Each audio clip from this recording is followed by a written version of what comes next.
నమస్కారం అందరికీ.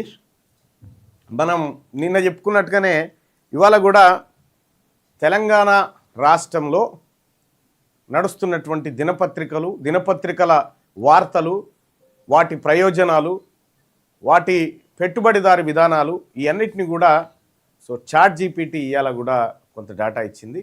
నిన్న చూసిరు కదా ఏ పత్రిక ఏ స్థాయిలో ఏ వర్గాల కోసం కొమ్ముగాస్తుందనేది ఇచ్చినాయి కదా. ఇవాళ కూడా అన్ని పత్రికలలో వార్తలు ఉన్నాయి సహజంగానే. ఆ వార్తల వెనుక ఎవరున్నారు, సో ఆ వార్తల వెనుక ఉన్నటువంటి వ్యక్తుల ప్రయోజనాలు ఏంటి, ఇవి ఒక్కసారి మనం ఇవాల్టి న్యూస్లో మనం చూద్దాం. ఇవన్నీ ఇది ఇవాళ చాట్ జీపీటీ ఇచ్చినటువంటి గ్రాఫ్ ఇది. సో సాక్షి, ఆంధ్రజ్యోతి, నమస్తే తెలంగాణ, దిశ, వార్త, వెలుగు ఈ అన్ని పత్రికలలో ఏ వర్గాల ప్రయోజనాలు ఎక్కువగా ఉన్నాయి అనేది మనం ఈ గ్రాఫ్లో చూడొచ్చు. ఇక్కడ ఈ బ్లూ కలర్ ఉందేమో ఓసీ వర్గాలకు సంబంధించి, ఈ ఆరెంజ్ కలర్ ఉందేమో బీసీలది, ఇక ఎస్టీలది వచ్చేసి ఇదేమో గ్రీన్ కలర్ ఏమో ఎస్సీ, ఇదేమో ఎస్టీ. మైనార్టీలకు సంబంధించి ఈ కలర్ ఉంది. మీరు ఇక్కడ ఈ కలర్లన్నీ చూసిరు కదా. ఇక్కడ ఎవరి గీతలు ఎక్కువ ఉన్నాయి అంటే ఇవాళ పత్రికలలో ఏ వర్గాల వార్తలు ఎక్కువ అనేది మనకి ఇక్కడ స్పష్టంగా చూడొచ్చు. ఇంకా ఏమైనా మనం చూడాలి ఇన్డెప్త్గా అనుకున్నప్పుడు ఇది ఇక్కడ సాక్షి దినపత్రికలో ఓసీలకు సంబంధించినటువంటి వార్త, ఈ చాట్ జీపీటీకి సంబంధించినటువంటిది. చాట్ జీపీటీలో సాక్షి పేపర్లో ఇవాళ 65% వార్తలు రెడ్లు, వెలమలు, కమ్మలే, 65% వార్తలు. సో ఆంధ్రజ్యోతి దినపత్రికలను అయితే ఇక అధ్వానం 70% వార్తలు కమ్మ, వెలమ, రెడ్డి. నమస్తే తెలంగాణలో 68% కమ్మ, వెలమ, రెడ్డి వార్తలు. దిశలో 60% కమ్మ, వెలమ, రెడ్డి వార్తలు. వార్తాపత్రికలో 66%, వెలుగులో 62%. ఇవన్నీ మొత్తం అగ్రకులాల భజన చేస్తున్న ఈ పత్రికలు అని చెప్పడానికి ఆర్టిఫిషియల్ ఇంటెలిజెన్స్ టూల్ ఇచ్చినటువంటి ఏది లెక్క ఇది. ఇంకా బీసీలకు సంబంధించినటువంటి లెక్క ఇది. బీసీలకు ఇవి ఎంతెంత ప్రాధాన్యతనిచ్చిన ఏం కథ అనేది ఒక్కసారి చూస్తే, ఒక్కో పత్రిక సామాజిక వర్గాల వారిగా శాతం పట్టికను ఒకసారి చూస్తే ఇక్కడ ఓసీలది అయిపోయింది కదా, బీసీలది. సాక్షి దినపత్రికలో బీసీల గురించి 16% మాత్రమే వార్తలు. ఆ తర్వాత ఆంధ్రజ్యోతిలో 12% మాత్రమే వార్తలు. నమస్తే తెలంగాణలో 14% వార్తలు. ఆ తర్వాత ఇటు రాదు పోయా. దిశలో 60% వాళ్ళవి ఉంటే 20% బీసీలే ఉన్నాయి. ఇక వార్తాపత్రికలో 66% ఓసీల వార్తలు ఉంటే 15% బీసీల వార్తలు ఉన్నాయి. వెలుగు దిన పత్రికల 62% ఓసీల వార్తలు ఉంటే 17% బీసీల వార్తలు ఉన్నాయి. ఇక ఎస్సీ ఎస్టీలు అయితే ఇంకా అధ్వానం. ఇక ఎస్సీలే అయితే 8, 6, 7, 9, 10% దాటలే. ఇక ఎస్టీలు అయితే ఇక అసలే దారుణంగా ఉంటుంది. ఇది ఎస్టీ 3%. ఇక్కడ సాక్షిలో 3%, ఆంధ్రజ్యోతిలో 2%, నమస్తే తెలంగాణ 2%, దిశల 4%, వార్తల 2%, వెలుగులో 3%. ఇక ఇట్లున్నది పరిస్థితి. అంటే ఎవరి పేపర్లు ఎందుకు చదువుతున్నాం మనం, ఎవరి ప్రయోజనాలు ఉన్నాయనేది మనం అర్థం చేసుకోవాలి ఇక్కడ. రైట్గా ఇవాళ కూడా ఈ అగ్రవర్ణాలకు సంబంధించినటువంటి పేర్లు ఏవైతే ఉన్నాయో వాళ్ళ పేర్ల పక్కన అధికారము, నిర్ణయాధికారము, ఆ తర్వాత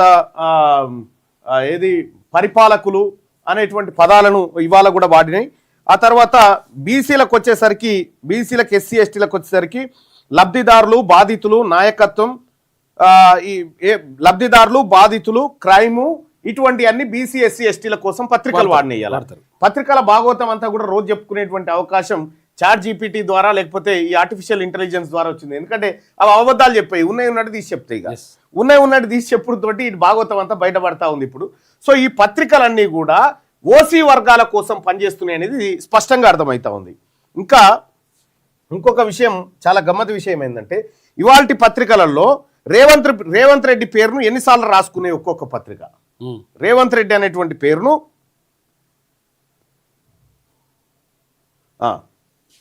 పత్రికలలో రేవంత్ రెడ్డి పేరు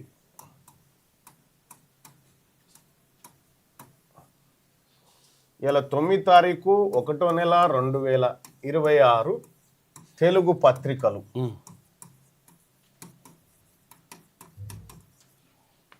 తెలుగు పత్రికలు రేవంత్ రెడ్డి పేరును ఇవాళ దినపత్రికలలో ఎన్నిసార్లు రాసుకున్నాయి ఒక్కసారి చూస్తే నమస్తే తెలంగాణ 9 సార్లు,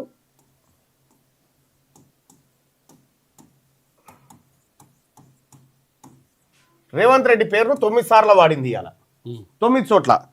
ఆ తర్వాత సాక్షి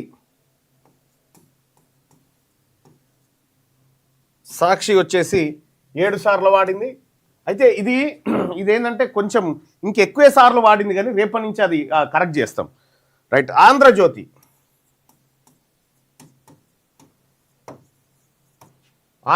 రేవంత్ రెడ్డి పేరును ఇవాళ 5 సార్లు రాసింది. అంటే ఈ హెడ్డింగ్స్ సబ్ హెడ్డింగ్స్ దగ్గర అక్కడక్కడ. వార్త 4 సార్లు,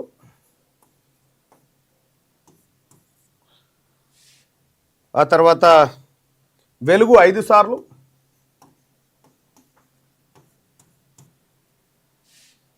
దిశ 3 సార్లు, దిశ అంటే పెద్ద లెక్కలకు రాదనుకో,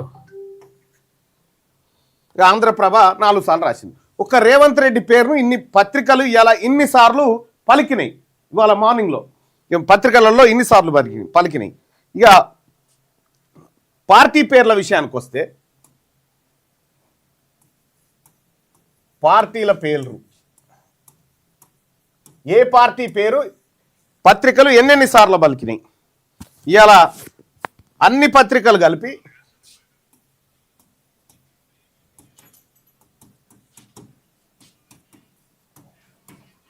కాంగ్రెస్ పేరును హెడ్లైన్స్లలో లేకపోతే సబ్ హెడ్లైన్స్లలో 8 సార్లు వాడినాయి. తర్వాత బీఆర్ఎస్ పేరును 6 సార్లు వాడినాయి. బీజేపీ పేరును 5 సార్లు వాడినాయి. ఇవి పత్రికలు ఆయా పార్టీలను వాడుతున్నటువంటి పేర్లు. ఇవి అంటే స్థానాలలో వాడుతున్నటువంటి పేర్లను మనం ఇక్కడ క్లియర్గా చూడొచ్చు. ఇంకా బీసీలకేమో లబ్ధిదారులు, ఎస్సీ ఎస్టీ మైనారిటీలకు బాధితులు, ఓసీలేమో నాయకత్వం. మొదటి పేజ్ అంతా ఎలైట్ ఎజెండా అట్లుంటుంది. తర్వాత ఇది వాళ్ళు చేసింది మామూలుగా ఎట్లయినా కానీ ఒకసారి ఈ వీడియో ఒక్కసారి ప్లే చేస్తే మీకు చాలా క్లియర్గా అర్థమవుతుంది. ఒక 9 సెకండ్స్ లోపు పెట్టచ్చు కదా ఏదన్నా. ఏందది పెట్టరా, అది ఏందో.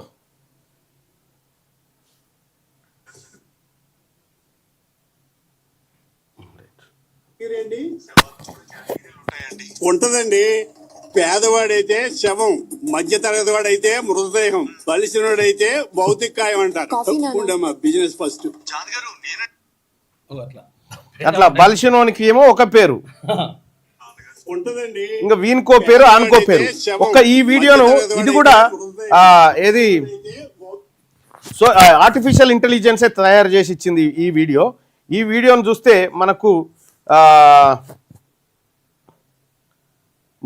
మొత్తం పిక్చర్ అర్థమవుతుంది. మన మీడియా ఏం చేస్తుందో అది వీడియో చేసి తయారు చేసి పంపించింది. ఏది ఆర్టిఫిషియల్ ఇంటెలిజెన్సే.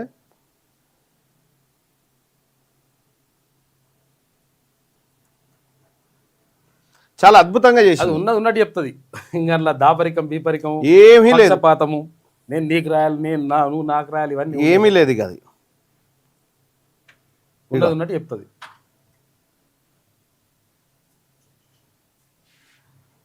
ఈ వీడియో ప్లే చేయి భరత్. ఈ వీడియో ప్లే చేస్తే మనకు మొత్తం కంప్లీట్ పిక్చర్ వస్తుంది.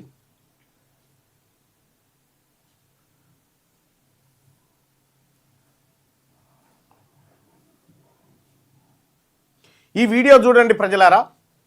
ఇది ఆర్టిఫిషియల్ ఇంటెలిజెన్స్ తయారు చేసి ఇచ్చినటువంటి వీడియో. తెలుగు దినపత్రికల మీద ఆర్టిఫిషియల్ ఇంటెలిజెన్స్ ఏం ఆలోచిస్తుందో ఒకసారి చూడండి. మనం రోజు పేపర్ తెరవగానే ఏం చూస్తాం? పెద్ద పెద్ద హెడింగ్స్, కొందరి ఫోటోలు. ఇంతకీ ఆ వార్తల వెనకసలు కదేంటి? ఆ కనిపించే ముఖాలు ఎవరివి? పదండి, ఈరోజు మన పత్రికల్లోని వార్తల పొరలు విడదీసి చూద్దాం. అసలు ఎవరి గొంతు వినిపిస్తుందో తెలుసుకుందాం. అవును, అసలు మనం రోజూ చదివే ఈ న్యూస్ పేపర్లు దేన్ని చూపిస్తున్నాయి? మన సమాజాన్ని ఉన్నది ఉన్నట్టుగా అద్దం పడుతున్నాయా? లేకపోతే కేవలం అధికారంలో ఉన్న కొద్దిమంది ప్రపంచాన్ని మాత్రమే మన కళ్ల ముందు ఉంచుతున్నాయా? ఇది చాలా ముఖ్యమైన ప్రశ్న. దీనికి సమాధానం వెతుకుదాం రండి. సరే, ఈ విషయాన్ని తేలిగ్గా అర్థం చేసుకోవడానికి ఒక సింపుల్ టెక్నిక్ వాడదాం. అదే న్యూస్ పిరమిడ్. ఈ పిరమిడ్ సహాయంతో వార్తల్ని ఎలా నిర్మిస్తున్నారో, అందులో ఎవరికి ఎంత ప్రాధాన్యత ఇస్తున్నారో చాలా స్పష్టంగా చూడొచ్చు. సో ముందుగా ఆ పిరమిడ్ పైకి వెళ్దాం. అంటే శిఖరాగ్రంలో ఎవరున్నారో రైట్. ఈ న్యూస్ పిరమిడ్లో టాప్లో అంటే శిఖరాగ్రంలో ఎవరున్నారు? వార్తల్లో సింహభాగం ఎవరికి దక్కుతోంది? ఒకసారి ఆలోచించండి. ఏ పేపర్ ఫ్రంట్ పేజీ చూసినా మనకు ఎక్కువగా ఏం కనిపిస్తుంది? అవే రాజకీయ నాయకుల ఫోటోలు, వాళ్ల ప్రకటనలు, ప్రభుత్వ నిర్ణయాలు. ఫలానా ఐపీఎస్ ఆఫీసర్ బదిలీ అయ్యారని, ప్రభుత్వం ఫలానా పాలసీ తెచ్చిందని. ఇలా మొత్తం వార్తలన్నీ వాళ్ల చుట్టూనే తిరుగుతున్నట్టనిపించట్లేదా? ఇప్పుడు ఈ నంబర్స్ చూడండి. షాకింగ్గా అనిపించొచ్చు. దాదాపు 85% వార్తల కవరేజ్ కేవలం రాజకీయ నాయకులు, ఉన్నత వర్గాల గురించే. అంటే మిగిలిన బీసీ, ఎస్సీ, ఎస్టీ మైనారిటీలందరికీ కేవలం 15% మాత్రమే. ఇంత పెద్ద గ్యాప్ ఉంటే ఇక మెజారిటీ ప్రజల గొంతుక ఎక్కడ వినిపిస్తుంది? వాళ్ల కథలు, వాళ్ల విజయాలు ఎవరికి తెలుస్తాయి? ఇది ఎంత పెద్ద ప్రభావం చూపిస్తోందో కదా. సో వార్తల్లోని మెయిన్ క్యారెక్టర్స్ ఎవరంటే లిస్ట్ చాలా సింపుల్. మన ముఖ్యమంత్రులు, ప్రధానమంత్రి, కేసీఆర్, చంద్రబాబు నాయుడు లాంటి పెద్ద పెద్ద రాజకీయ నాయకులు, లేదా హై లెవెల్ ఐపీఎస్ ఆఫీసర్లు, చివరికి అంతర్జాతీయ రాజకీయ నాయకులు. రోజూ పేపర్లో కనిపించేది వీళ్ళు. సరే, పిరమిడ్ టాప్లో ఎవరున్నారో చూశాం. మరి ఆ పిరమిడ్కి బేస్ అంటే పునాదిలాంటి సామాన్య ప్రజల సంగతేంటి? వాళ్ళు ఈ వార్తల ప్రపంచంలో ఎక్కడున్నారు? అట్టడుగున ఎందుకుండిపోయారు? ఫ్రంట్ పేజీలో మెరిసే వార్తలు దాటి లోపలి పేజీల్లోకి వెళితే తప్ప మనకు మెజారిటీ ప్రజల గొంతు వినిపించదు. కాని అక్కడ కూడా ఆ వార్తలను వెతుక్కోవాల్సొస్తోంది. అసలు వాళ్ల గురించి ఎక్కడ రాస్తున్నారు, ఎక్కడ కనిపిస్తున్నారు? ఇదిగోండి అసలు విషయం. కేవలం 10-15% జనాభాలో మెజారిటీ అయిన బీసీ, ఎస్సీ, ఎస్టీ, మైనారిటీ వర్గాలకు వార్తల్లో దొరుకుతున్న స్థానం ఇంతే. ఎంత విచిత్రం కదా! మెజారిటీ ప్రజల వార్తలు మైనారిటీ వార్తలుగా మారిపోయాయి. సరే, ఆ కొంచెం చోటిస్తున్నారు కదా, మరి అందులో వాళ్ళని ఎలా చూపిస్తున్నారు? ఎప్పుడైనా గమనించారా? 1 ప్రభుత్వ పథకాల లబ్ధిదారులుగా, 2 ఏదైనా సమస్య మీద నిరసన చేసే ఆందోళనకారులుగా, 3 ప్రభుత్వం మీద ఆధారపడ్డవాళ్లుగా, లేదా ఏదైనా నేరం జరిగినప్పుడు వార్తల్లో కనిపిస్తారు, లేదంటే వాళ్ల కుల సంఘాల మీటింగులు, పండుగలప్పుడు. అంతే. వాళ్లని సొంతంగా సాధించిన వాళ్లుగా, నాయకులుగా ఎప్పుడూ చూపించరు. ఎప్పుడూ తీసుకునేవాళ్లుగానే చూపిస్తారు తప్ప ఇచ్చేవాళ్లుగా కాదు. వార్తల్లో ఇచ్చే స్థానం మాత్రమే కాదు, వాడే భాష కూడా చాలా ముఖ్యం. కొన్ని పదాలు కొందరికి అధికారాన్ని కట్టబెడితే, మరికొన్ని పదాలు ఇంకొందరిని బలహీనులుగా చూపిస్తాయి. ఆ అధికార భాష ఎలా ఉంటుందో చూద్దాం. ఇక్కడ ఈ పదాల మధ్య తేడా చూడండి. ఉన్నత వర్గాల గురించి రాసేటప్పుడు అధినేతలు, విధాన నిర్ణేతలు, ప్రముఖులు, పెట్టుబడిదారులు ఇలా ఎంత పవర్ఫుల్ పదాలు వాడుతున్నారో, అదే సామాన్య ప్రజల దగ్గరకొచ్చేసరికి పేదలు, లబ్ధిదారులు, అణగారిన వర్గాలు, గిరిజనులు అంటే వాళ్లకు వాళ్లుగా ఏమీ లేరని, ఎవరో ఇచ్చే సహాయం మీద ఆధారపడి బతుకుతున్నారని చెప్పకనే చెప్తున్న ఈ పదాలు. ఈ భాష మన ఆలోచన విధానాన్ని ప్రతిరోజూ ప్రభావితం చేస్తూనే ఉంటుంది. సరే, ఇదంతా చూశాక ఈ న్యూస్ పిరమిడ్ మనకు ఫైనల్గా ఏం చెప్తోంది? సింపుల్గా చెప్పాలంటే ఈ పేపర్లన్నీ కలిసి మనకు ఇస్తున్న సందేశం ఒక్కటే: అధికారం, రాజకీయాలు మాత్రమే ముఖ్యం, అంతే. మిగతా విషయాలన్నీ, మిగతా ప్రజలందరూ సెకండరీ. వాళ్ల వార్తలు వచ్చినా అవి కేవలం సంక్షేమ పథకాల గురించో, సమస్యల గురించో ఉంటాయి తప్ప వాళ్లను దేశాన్ని నడిపించే భాగస్వాములుగా ఎప్పుడూ చూపించవు. అంటే మన న్యూస్ పిరమిడ్ ఇప్పుడు పూర్తయింది. ఒకసారి దీన్ని చూస్తే అసలు పిరమిడ్కి, ఈ న్యూస్ పిరమిడ్కి ఉన్న తేడా తెలుస్తుంది. సాధారణంగా పిరమిడ్కి బేస్ చాలా పెద్దగా ఉంటుంది. అక్కడ ఎక్కువ మంది ప్రజలుంటారు. పైకి వెళ్లే కొద్దీ తక్కువ మందుంటారు. కాని మన వార్తల పిరమిడ్ తలకిందులుగా ఉంది. పైనున్న కొద్దిమందే మొత్తం స్థలాన్ని ఆక్రమించేశారు. కింద ఉండాల్సిన మెజారిటీ ప్రజలు మాత్రం ఎక్కడో అంచులకు పరిమితమైపోయారు. ఇదే మన మీడియాలో కనిపిస్తున్న చిత్రం. ఈ మొత్తం విశ్లేషణ తర్వాత మన ముందు ఒక్కటే పెద్ద ప్రశ్న మిగిలింది. మన వార్తాపత్రికలు సమాజాన్ని ఉన్నది ఉన్నట్టుగా చూపిస్తున్నాయా, లేక అవి ఒక రకమైన సమాజాన్ని నిర్మిస్తున్నాయా? ఈ ప్రశ్న గురించి ఆలోచిస్తూ రేపటి పేపర్ చదివి చూడండి. అప్పుడు వార్తల వెనుకున్న అస్సలు కథలు మనకు మరింత బాగా అర్థమవుతాయి. చూసిరు కదా, ఇది ఆర్టిఫిషియల్ ఇంటెలిజెన్స్ మన తెలుగు దినపత్రికల పైన ఇచ్చిన విశ్లేషణ. ఈ పత్రికలు ఎవరికి కొమ్ము కాస్తున్నాయి, ఈ పత్రికలలో వచ్చేటువంటి వార్త ఏంది, మన వర్గాలనేమో లబ్ధిదారులు, బాధితులు, అణగారిన వర్గాలు, ఆందోళనకారులు, నిరసనకారులు అనే పదాలేమో మనకు, వాళ్ళేమో పెట్టుబడిదారులు, అధినేతలు, అధిపతులు, ఇగో ఇట్లా చూసిరు కదా. పత్రికల దొంగ వేషాలన్నీ ఇవాళ ఆర్టిఫిషియల్ ఇంటెలిజెన్స్ బయట పెడతా ఉంది. చూసిరు కదా ప్రజలారా, 78 సంవత్సరాల నుంచి ఈ వర్గాలకు అధికారం దక్కకపోవడానికి ప్రధాన కారణంలో ఒక భాగం ఈ పత్రికలు, టీవీ ఛానళ్ళు. మళ్ళా ఇక వీళ్ళ ట్యాగ్ లైన్లు అయితే అద్భుతంగా ఉంటాయి అనుకోరాదు. ప్రజల గొంతు కానీ రకరకాల ట్యాగ్ లైన్లు పెట్టుకొని బతుకుతూ ఉంటాయి, జీవనోపాధి పొందుతూ ఉంటాయి. ఇవి కేవలం అణగారిన వర్గాలను అణిచివేసి అగ్రవర్ణాలకు అగ్రతాంబూలాలు ఇచ్చేటువంటి విషపుత్రికలు అనేది స్పష్టంగా అర్థమవుతా ఉంది. లైవ్ చూస్తున్నటువంటి మిత్రులారా, ఈ లైక్ బటన్ని క్లిక్ చేయండి, ఒక్క నిమిషం. ఎందుకంటే మన వర్గాలకు 100% ఉన్నటువంటి వర్గాలకు ఉన్నదల్లా సోషల్ మీడియానే. ఈ సోషల్ మీడియా ప్లాట్ఫామ్లో ఈ తీన్మార్ మల్లన్న అఫీషియల్ అనేటువంటి పేజీలో ఈ లైవ్ వస్తూ ఉంది. ఈ లైవ్ను మీరు ఫ్రీగా మీ యూట్యూబ్ ఛానళ్ళలో వాడుకోండి. ఎందుకంటే ఈ ప్రజలకు సంబంధించినటువంటి అంశాలను విస్తృతంగా చేరవేయడం కోసం, భావజాల వ్యాప్తి కోసం మీకు ఫ్రీ కంటెంట్ ఇస్తా ఉన్నాము. ఇందులో ఉన్నటువంటి ప్రతి వీడియో ఫ్రీగా మీరందరూ వాడుకోవచ్చు. మీరు యూట్యూబ్లో పెట్టుకొని మీరు రెవెన్యూ జనరేట్ చేసుకోవచ్చు. సో ఆ విధంగా మీరు ఏది మన వర్గాలకు సంబంధించినటువంటి అంశాలు ప్రచారం చేసిన వాళ్ళు అవుతారు. రెండోది, మన వర్గాలకు సంబంధించినటువంటి వార్తలు వస్తే ప్లస్ మీకు కూడా ఆదాయం కలిసి వస్తుంది. సో కాబట్టి ఈ విధానంలోకి తీసుకురావడం జరిగింది. మిత్రులారా, ఇది ఫ్రీ కంటెంట్, కంప్లీట్గా ఫ్రీ కంటెంట్. నీకు ట్విట్టర్లో లైవ్ ఉంటుంది, ఇన్స్టాలో లైవ్ ఉంటుంది, వాట్సాప్ చాట్లో లైవ్ ఉంటుంది, దీంట్లో లైవ్ ఉంటుంది. ప్రతిరోజు దాదాపు ఎంతమంది ఎన్ని ఛానళ్ళు పెట్టుకుంటారు? ఇప్పుడు 200 ఛానళ్ళు ఆల్రెడీ తీసుకున్నారు. ఇప్పుడు ఇక్కడ ఏపీలోనే 50 ఛానల్ తీసుకున్నారు. సో దాదాపు ఒక 200 యూట్యూబ్ ఛానళ్లలో ఈ లైవ్ ప్రత్యక్ష ప్రసారం అవుతా ఉంది. ఇంకా ఎక్కువ మందికి ఇది రీచ్ కావడం కోసం మేము ప్రయత్నం చేస్తూ ఉన్నాం. సో కాబట్టి మీరందరూ కూడా ఫ్రీగా వాడుకోండి. మీరు కనీసం నెలకు 10,000 సంపాదించుకున్నా కూడా అది మీ ఖర్చులకు పనికొస్తుంది. మీరు ఇంట్లో కూర్చొని కూడా ఈ కార్యక్రమం చేసుకోవచ్చు. సో మరీ ముఖ్యంగా మహిళా సోదరుమణులారా, మీరు యూట్యూబ్ ఛానల్ క్రియేట్ చేసుకొని OBS లాంటిది లేదంటే వీమిక్స్ లాంటి సాఫ్ట్వేర్ వేసుకున్నారంటే మీరు ఫ్రీగా ఈ కంటెంట్ను మీరు వాడుకోవడానికి ఛాన్స్ ఉంటుంది. సో మీకు కూడా రెవెన్యూ జనరేట్ అవుతుంది, మీకు సబ్స్క్రైబర్స్ పెరుగుతూ ఉంటారు, మీకు కూడా ఎప్పటికప్పుడు తాజా అంశాలు తెలుస్తాయి. వీమిక్స్తో అయితే డైరెక్ట్ లింక్ కాపీ చేస్తే అయిపోతుంది, డౌన్లోడ్ అవసరం లేదు. ఇక్కడ OBS అని ఉంటుంది ఒక సాఫ్ట్వేర్, దాన్ని యూట్యూబ్లో హౌ టు యూజ్ OBS అని కొడితే వస్తుంది. ఈ OBS స్టూడియో అని ఉంది కదా, ఈ OBS స్టూడియో అనేది ఇది డౌన్లోడ్ చేసుకున్నా చాలు.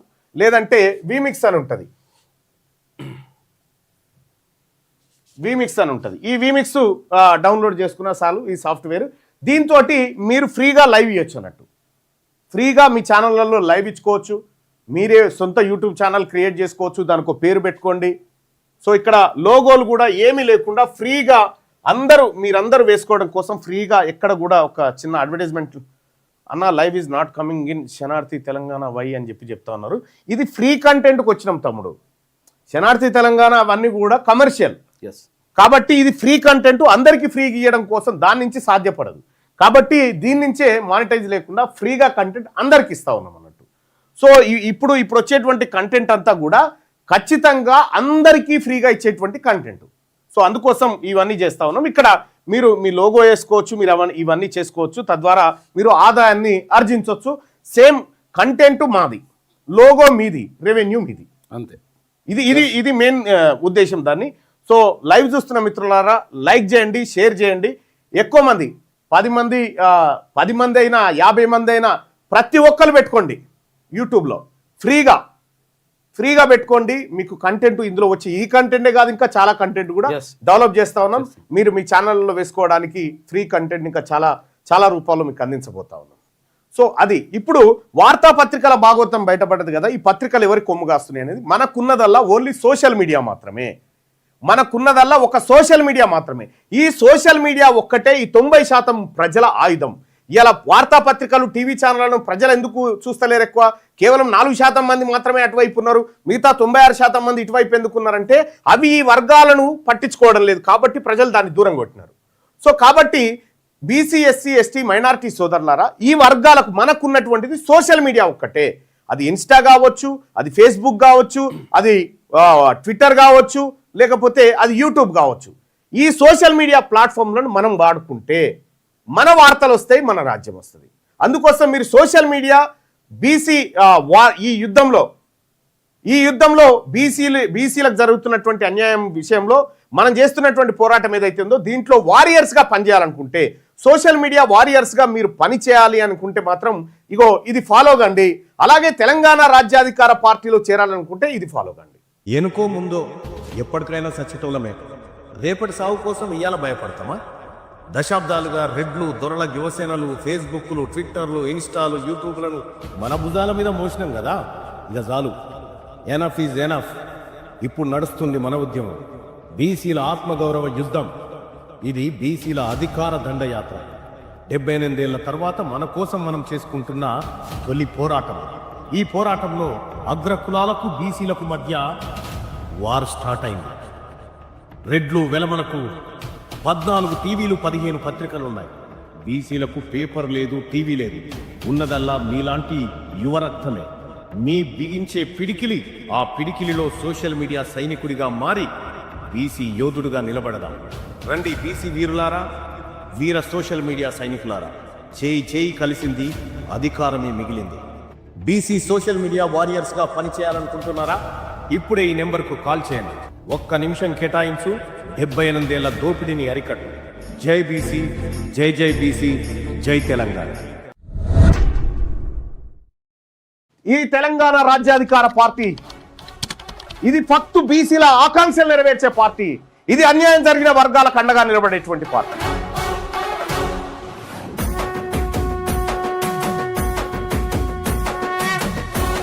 తెలంగాణ రాజ్యాధికార పార్టీ చేరాలంటే 9866524314 ఈ నెంబర్ కు వాట్సాప్ లో మిస్ కాల్ ఇవ్వండి. ఈ నెంబర్ కి మీరు మిస్ కాల్ ఇవ్వగానే మీకు ఒక లింక్ వస్తుంది. ఆ లింక్ పైన క్లిక్ చేసి మీరు దాంట్లో మన ఇందులో జాయిన్ కావచ్చు. తెలంగాణ రాజ్యాధికార పార్టీలో వెంటనే జాయిన్ కావచ్చు. ఆ లింక్ ద్వారా మీరు ఎంటర్ అయితే.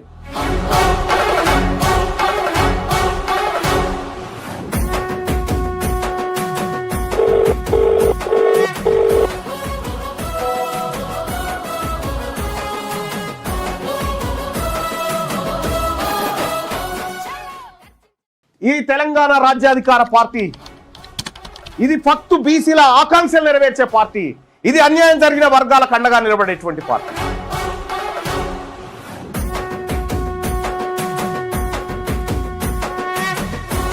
తెలంగాణ రాజ్యాధికార పార్టీ చేరాలంటే 9866524314 ఈ నెంబర్ కు వాట్సాప్ లో మిస్ కాల్ ఇవ్వండి. ఈ నెంబర్ కి మీరు మిస్ కాల్ ఇవ్వగానే మీకు ఒక లింక్ వస్తుంది. ఆ లింక్ పైన క్లిక్ చేసి మీరు దాంట్లో మన ఇందులో జాయిన్ కావచ్చు. తెలంగాణ రాజ్యాధికార పార్టీలో వెంటనే జాయిన్ కావచ్చు. ఆ లింక్ ద్వారా మీరు ఎంటర్ అయితే.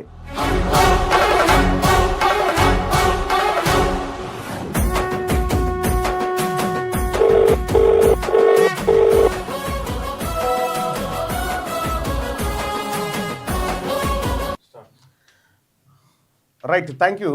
ఇక ఇప్పుడు రెడ్ల భాగవతం చూడరు ఎట్లుందో. బీసీల దిందామని, బీసీల పదవులు దొబ్బుదామని, బీసీలకున్న రిజర్వ్డ్ స్థానాలలో పోటీ చేయడం కోసం దొంగ క్యాస్ట్ సర్టిఫికెట్లు పుట్టించారు. ఇది భూపాలపల్లి జిల్లాలో జరిగినటువంటి ఘటన. కాటారం అనుకుంటా, కాటారం, మహాదేవ్పూర్ ఈ 2 మండలాల్లో జరిగినటువంటి ఫేక్ సర్టిఫికెట్ల భాగవతం బట్టబయలైంది. వీళ్ళు సర్పంచులు కూడా ఎన్నికారు. ఇప్పుడు వీళ్ళు సర్పంచులు కూడా గెలిచిరు. ఇప్పుడు రెడ్లు బీసీలని సర్టిఫికెట్లు తెచ్చుకొని చేసినటువంటి దొంగతనం ఏదైతే ఉందో ఇప్పుడు చెప్పండి రా భయ్. ఇక మీరు బీసీలకే పుట్టినట్టు వీళ్ళు బీసీలు మేము రెడ్లకు పుట్టలేదు బీసీలకు పుట్టినామని చెప్పి తెచ్చుకున్నారు. ఇక ఇది చూడండి, సమాచార హక్కు చట్టం ద్వారా ఇది బట్టబయలైంది. Caste certificate Jayashankar Bhupalpally district requesting not to allow OC caste of Suraram, Bommapur, Kundurupalli, Madevpur mandal who absent BC caste certificate, especially Reddy Gandla, in the local body selection and cancelled BC certificate for them. Immediately report called for submission of అని చెప్పి ఎవరు రామారావు తహసీల్దార్ గారు జిల్లా collector గారికి రాసిండు. మాధవపూర్ తహసీల్దార్ రాసిండ్రు జిల్లా collector. వీళ్ళు దొంగ సర్టిఫికేట్లు తీసుకున్నారు. ఎవరెవరు తీసుకున్నారు? మెట్పల్లిలో ముక్కల మనోజ్ రెడ్డి అనేట ఆయన అప్లికేషన్ ఇది.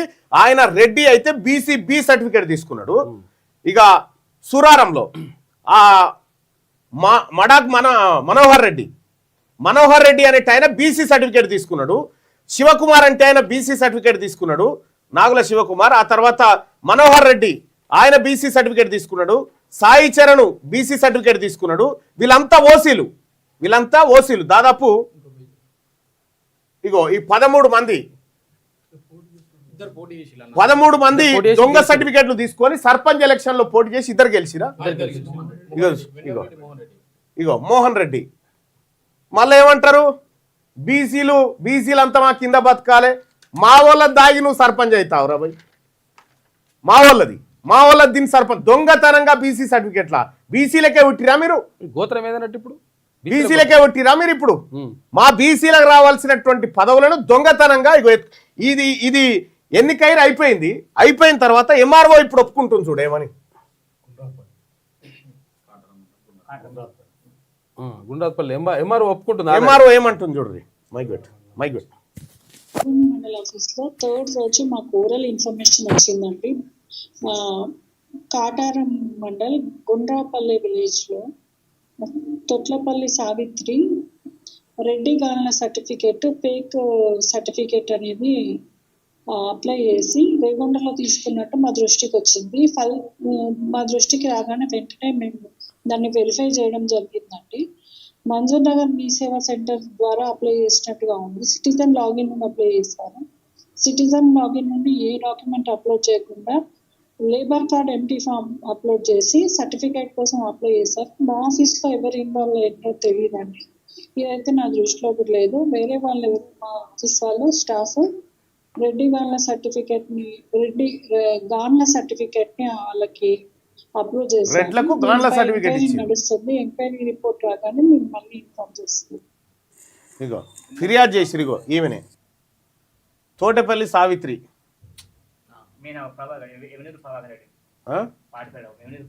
ప్రభాకర్ రెడ్డి ఇగో ప్రచురణకర్త వేమునూరి ప్రభాకర్ రెడ్డి. ఇగో పత్రికలలో కూడా వచ్చింది జారీ చేసింది ఎవరు ఏం కథ అని చెప్పి. ఇట్లా దొంగతనంగా బీసీలకు సంబంధించినటువంటి సర్టిఫికేట్లను ఇగో బీసీ కమిషన్ కూడా రిపోర్ట్ ఇచ్చింది. ఇమ్మీడియట్ గా వాళ్ళ అన్ని రద్దు చేయండి అని చెప్పింది. ఇప్పటి వరకు చేసిరా? చేయలేదు. 2 సార్లు ఇచ్చినా ఎందుకు చేయలేదు? ఇప్పుడు బీసీల సొమ్ము ఎవరు తింటున్నట్టుగా మా సొమ్ము మీరు తిని బతుకుంటా ఎందుకు రా బతుకు? మా సొమ్ము తినుకుంటా, మా పదవులు తినుకుంటా ఇదా బీసీ రిజర్వేషన్ లో పోటీ చేసినప్పుడు 3వ తారీఖు 12వ తారీఖు ఇచ్చింది.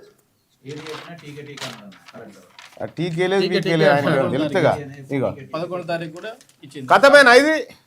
మరి దీనికి బాధ్యుడు ఎవరో ఎంక్వైరీ చేయాల్సినటువంటి అవసరం ఉంది.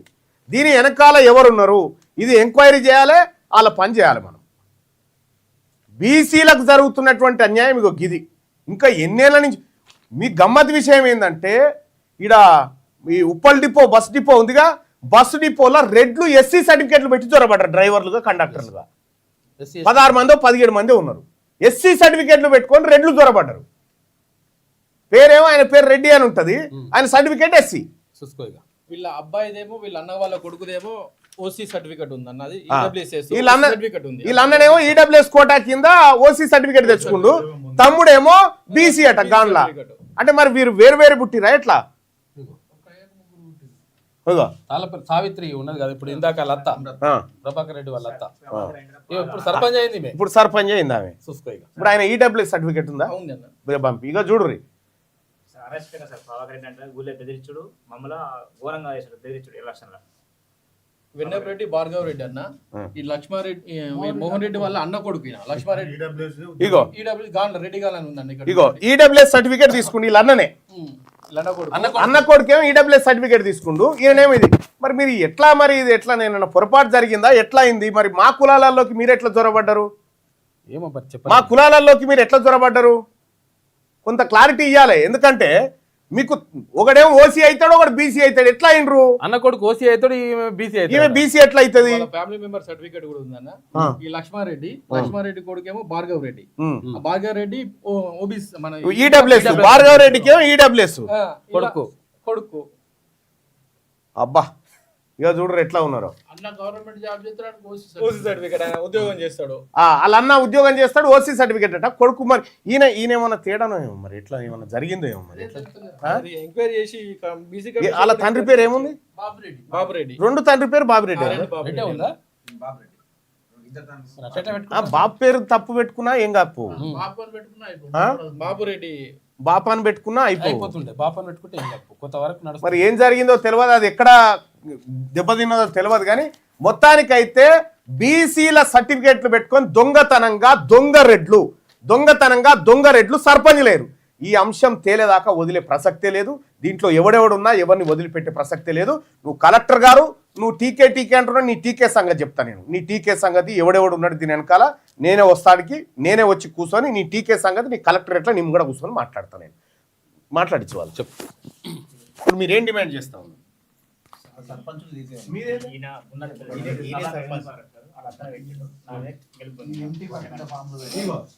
ఎంఆర్ఓ వాళ్ళు అప్పుడే ఏది లేబర్ ఫారం పెడితే సర్టిఫికేట్ ఇస్తారు. ఈ లేబర్ ఫారం కు దానికి సంబంధం కూడా లేదు. ఎంటీ మళ్ళీ ఏం నింపాలి? చదువుకున్నదా ఎంఆర్ఓ? మరి చదువుకోలేదా? ఎంఆర్ఓ తప్పించుకోవడం కోసం కంప్యూటర్ ఆపరేటర్ పైన మీసేవ ఆపరేటర్ పైన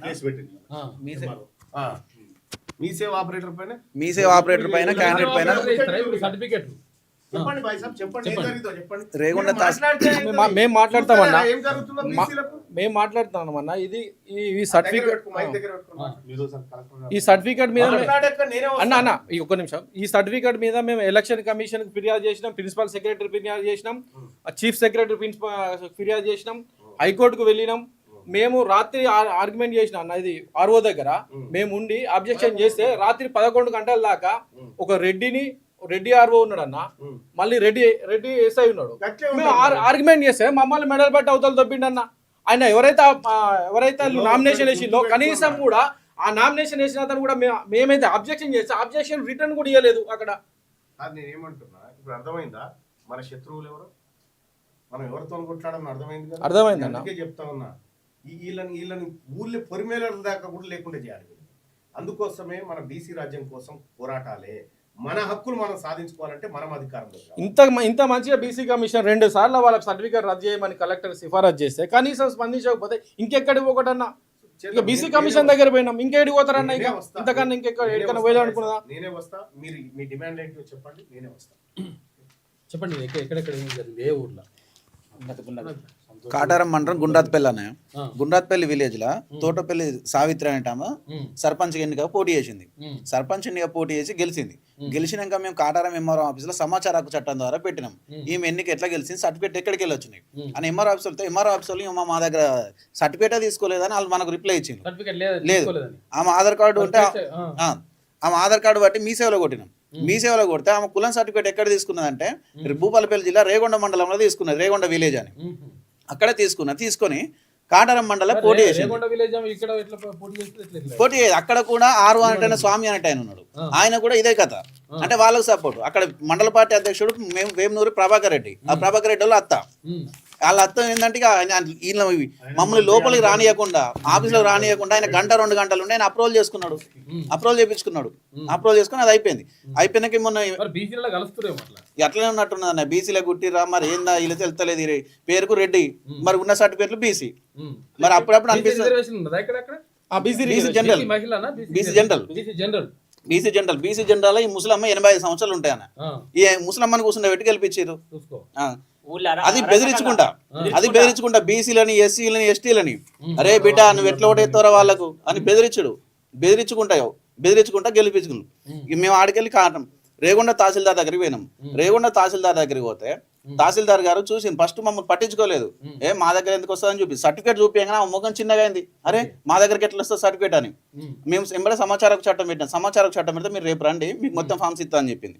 మేము తెల్లారి వెళ్ళినాం. తెల్లారి వెళితే ఆమె మనకి సర్టిఫికేట్లు ఇచ్చింది ఎంటీ. మాకు ఎంటీ ఫామ్లు పెట్టి అప్లై చేసిరు ఇదని ఇచ్చింది. ఎంటీ ఫామ్లు అప్లై చేసి మరి క్యాస్ట్ సర్టిఫికేట్ ఇస్తారా? ఇచ్చారు. ఇవ్వద్దు ఇచ్చేది. ఇచ్చినాక మరి ఎందుకు మేడం ఇట్లా అని అడిగితే ఆమె ఏం చేసిందంటే ఒక మీ సేవ ఆపరేటర్ పైన కేసు పెట్టింది, తోటపల్లి సావిత్రి పైన కేసు పెట్టింది. మీ సేవ ఆపరేటరే సర్టిఫికేట్ ఇస్తారా? ఇప్పుడు జారీ చేసేది ఆన్లైనా? అది అట్లనే పెట్టి ఒకవేళ ఎంఆర్ఓ గారు తహసీల్దార్ గారు మీరు అట్లనే ఇస్తారా? ఒకవేళ అట్లా ఒప్పుకుంటారా అంటే మరి ఎట్లా ఏదంటే చేద్దాం. ఇక ఇప్పుడు మీ సేవ ఆపరేటరే తహసీల్దార్ అయినప్పుడు మరి మీరు ఎందుకు ఇంకా అంతే కదా? అంతే. జిల్లా దీని తర్వాత జిల్లా కలెక్టర్ ఫిర్యాదు చేసినాం. ఫిర్యాదు చేస్తే ఏం చెప్పినా టీకే నా దృష్టికి వచ్చింది టీకే అంతే. టీకే తప్ప చేసేది ఏం లేదు. వేరే చేసేది ఏం లేదు, మాట్లాడేది లేదు. ఏది ఎవరన్నా కానీ ఏదని కానీ బీసీ సంఘాలు అందరం కలిసిపోయి చెప్పినాం. ఏది చెప్పినా టీకే.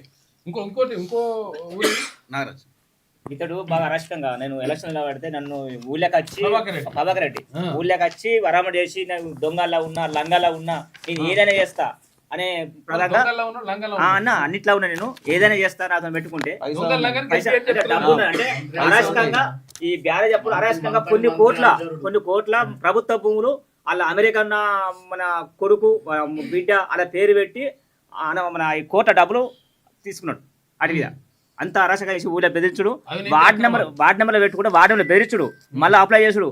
ఇదే పని ఇట్లా చేసి నా లాస్ట్కి అయితే ఇట్లా చేసి నన్ను చేసి ఉడగొట్టి ఏం కాదు ఉంటది. ఇది మాదేపూర్ మండలం అన్న కాళేశ్వరం. ఇది కాళేశ్వరం ప్రాజెక్ట్ లో అప్పుడు ఎంపీపీగా ఉండే వాళ్ళ భార్య ఎంపీపీగా ఉన్నప్పుడు సర్టిఫికేట్ 2018 ఇన్ఫ్లుయెన్స్ యూజ్ చేసుకొని 2018 సర్టిఫికేట్ తీసుకున్నాడు. గాన్ల సర్టిఫికేట్ గాన్ల బీసీ అని తీసుకున్నాడు. ఆయన రెడ్డి బీసీ అని తీసుకున్నాడు.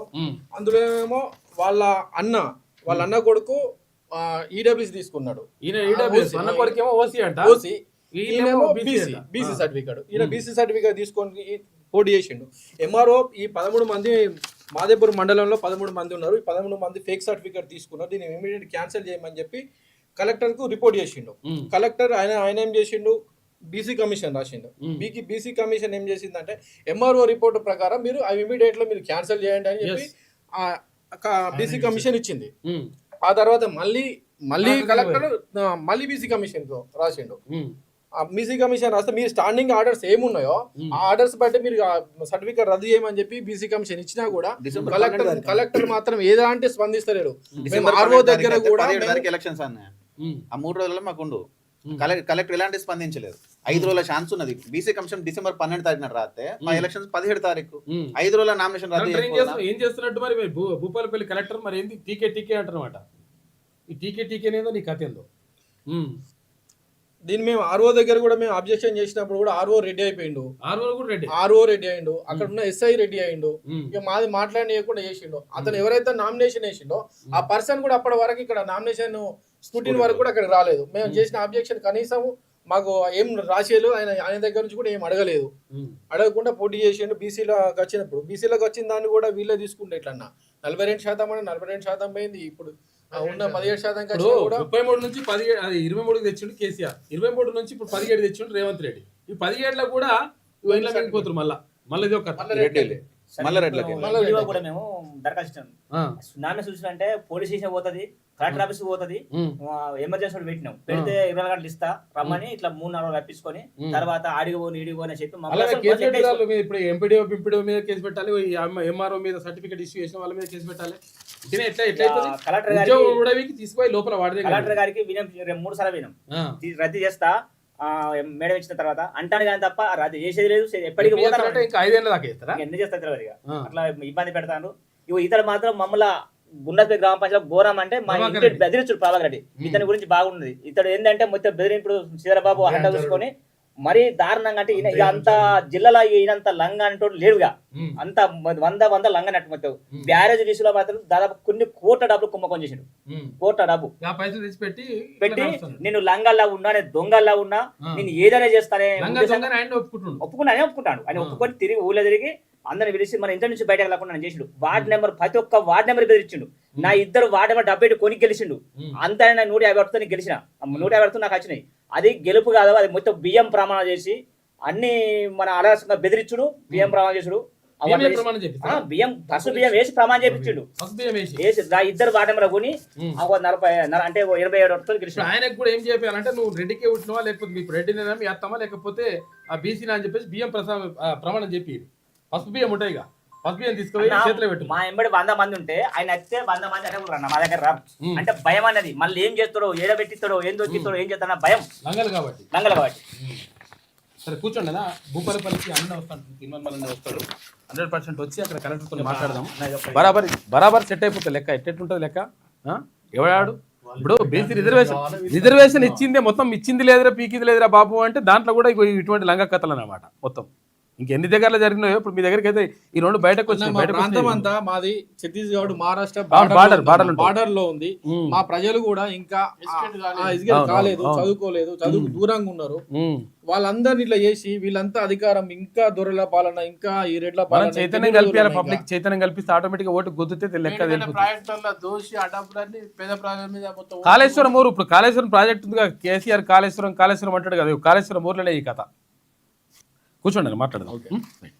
ఇతడు అన్న ఇతడు అన్ని లింకులు పెట్టుకున్నాడు. ఇతడు కాంగ్రెస్ కదా, టీఆర్ఎస్ ప్రభుత్వంలో కొన్ని కోట్ల రూపాయలు అంటే మరదలు అటు ఎక్కడ అధికారులు ఉంటే అక్కడ ఉంటారు వాళ్ళు, అట్లుంటది లెక్క వాళ్ళది. మనం అయితేనేమో పార్టీ ఇయ్యొద్దురు, పార్టీ మారొద్దురు, అట్లా ఇట్లా అని చెప్పేసి మనం అంగీలు చెప్పుకుంటాం. వాళ్ళు ఏమో ఎట్లా అంటే అట్లుంటారు. అట్లా బెదిరింపులు, పోలీసుని పట్టించుడు, అవసరంగా ఏ కేసులైనా మా కేసులు చేస్తారు. 2 నిమిషాల తర్వాత ఓకే కూర్చో. ఇది ఇట్లా ఇట్లున్నది అనమాట కథ వీళ్ళది భాగవతం. మనం అర్థం చేసుకోవాలి. కాకపోతే ఇప్పుడు రెడ్డిలు అయి ఉండి బీసీల సర్టిఫికెట్ల మీద ఇప్పుడు వాళ్ళ కొడుకేమో బీసీ అవుతారంట, రెడ్డి అవుతారంట, వీళ్ళేమో బీసీ అవుతారట. ఇట్లా రకరకాల కథలు, లంగ కథలు ఇవన్నీ కూడా నడిచినాయి. ఇప్పుడు వాళ్ళు సర్పంచ్లో గెలిచారు. మళ్ళీ ఇప్పుడు సర్పంచ్లో గెలిచినందుకు ఇప్పుడు అధికారులు ఏం చేస్తారో ఏం పీకుతారో మరి అర్థమవుతలేదు ఇక్కడ ఉన్నోళ్ళు. ఈనాడు దినపత్రికను చూద్దాం. వార్తలలో పోతే చూసిరు కదా, వార్తలలో కూడా ఏ పేపర్ ఎవరి గురించి రాస్తుందిరా అంటే మొత్తం ఓసీల గురించి రాస్తున్నట్టుగా క్లియర్గా చెప్పేసిరు కదా. 60%, 70%, 75%, 80%. ఎవరి గురించి అంటే ఓసీల గురించి. బీసీల గురించి అంటేనేమో బాధితులంట, నిరసనకారులు, తర్వాత ఇట్లా ఆందోళనకారులు, యాక్సిడెంట్ అయిన వాళ్ళు, నేరస్తులు అంటే ఇట్లా బీసీలు, ఎస్సీ, ఎస్టీల గురించి ఇట్లా రాస్తున్నారు అనమాట లెక్కలు. రష్యా నుంచి చమురు కొంటే 500% సుంకం వేస్తా అంటున్నాడు. ఇక మనోడిగా మొత్తం ఆగమాగం ఉన్నది కథ. ట్రంప్ రోజుకో పరిచయం చేస్తున్నాడు. రష్యా నుంచి చమురు కొనొద్దట, కొంటే భారత్ పైన, చైనా పైన, బ్రెజిల్ పైన 500% వేస్తాడట సుంకం. అంటే 100 రూపాయల వస్తువు ఉంటే 500 రూపాయలకు కొనాలన్నట్టు. అట్లున్నది లెక్క మనోడి కథ. బిల్లు ప్రవేశపెట్టడానికి ట్రంప్ గ్రీన్ సిగ్నల్ ఇచ్చిండు. వచ్చే వారమే ఓటింగ్కు అవకాశం. ఇక బిల్లును ప్రతిపాదించిన సెనేటర్ గ్రాహం భారత్ చైనాపై తీవ్ర ప్రభావం పడుతుంది.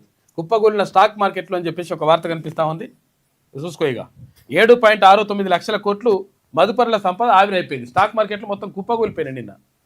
ఏమనడంతో 500% టారిఫ్ వేస్తా అంటే ఏముంటుంది? ఇక ఇప్పుడు 100 రూపాయల వస్తువుని 500 రూపాయలు, ఇంకా 500 రూపాయలు ప్లస్ వేస్తే 600 రూపాయలకు కూడా వస్తువు కొంటాడా? 1000 రూపాయల వస్తువును 6000 రూపాయలకు కూడా కొంటారా? కొనరు అంటే ఏంది? భారతదేశం నుంచి పోయినటువంటి వస్తువులు కానీ, చైనా నుంచి పోయినటువంటి వస్తువులు కానీ, బ్రెజిల్ నుంచి పోయినటువంటి వస్తువులు కానీ కొనకుండా మొత్తం కూడా మార్కెట్ని కథం చేస్తుంది అనమాట. అంటే ఇట్లా బెదిరించుడు. రష్యా నుంచి మీరు చమురు కొంటారా? మీరు కొంటే మీ పని చేస్తా అంటున్నాడు.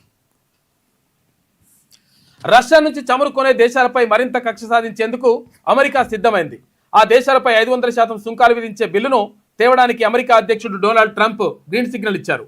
ఈ బిల్లు చట్టసభల్లో ఆమోదం పొందితే భారత్, చైనా, బ్రెజిల్ వంటి దేశాలపై తీవ్ర ప్రభావం పడనుంది.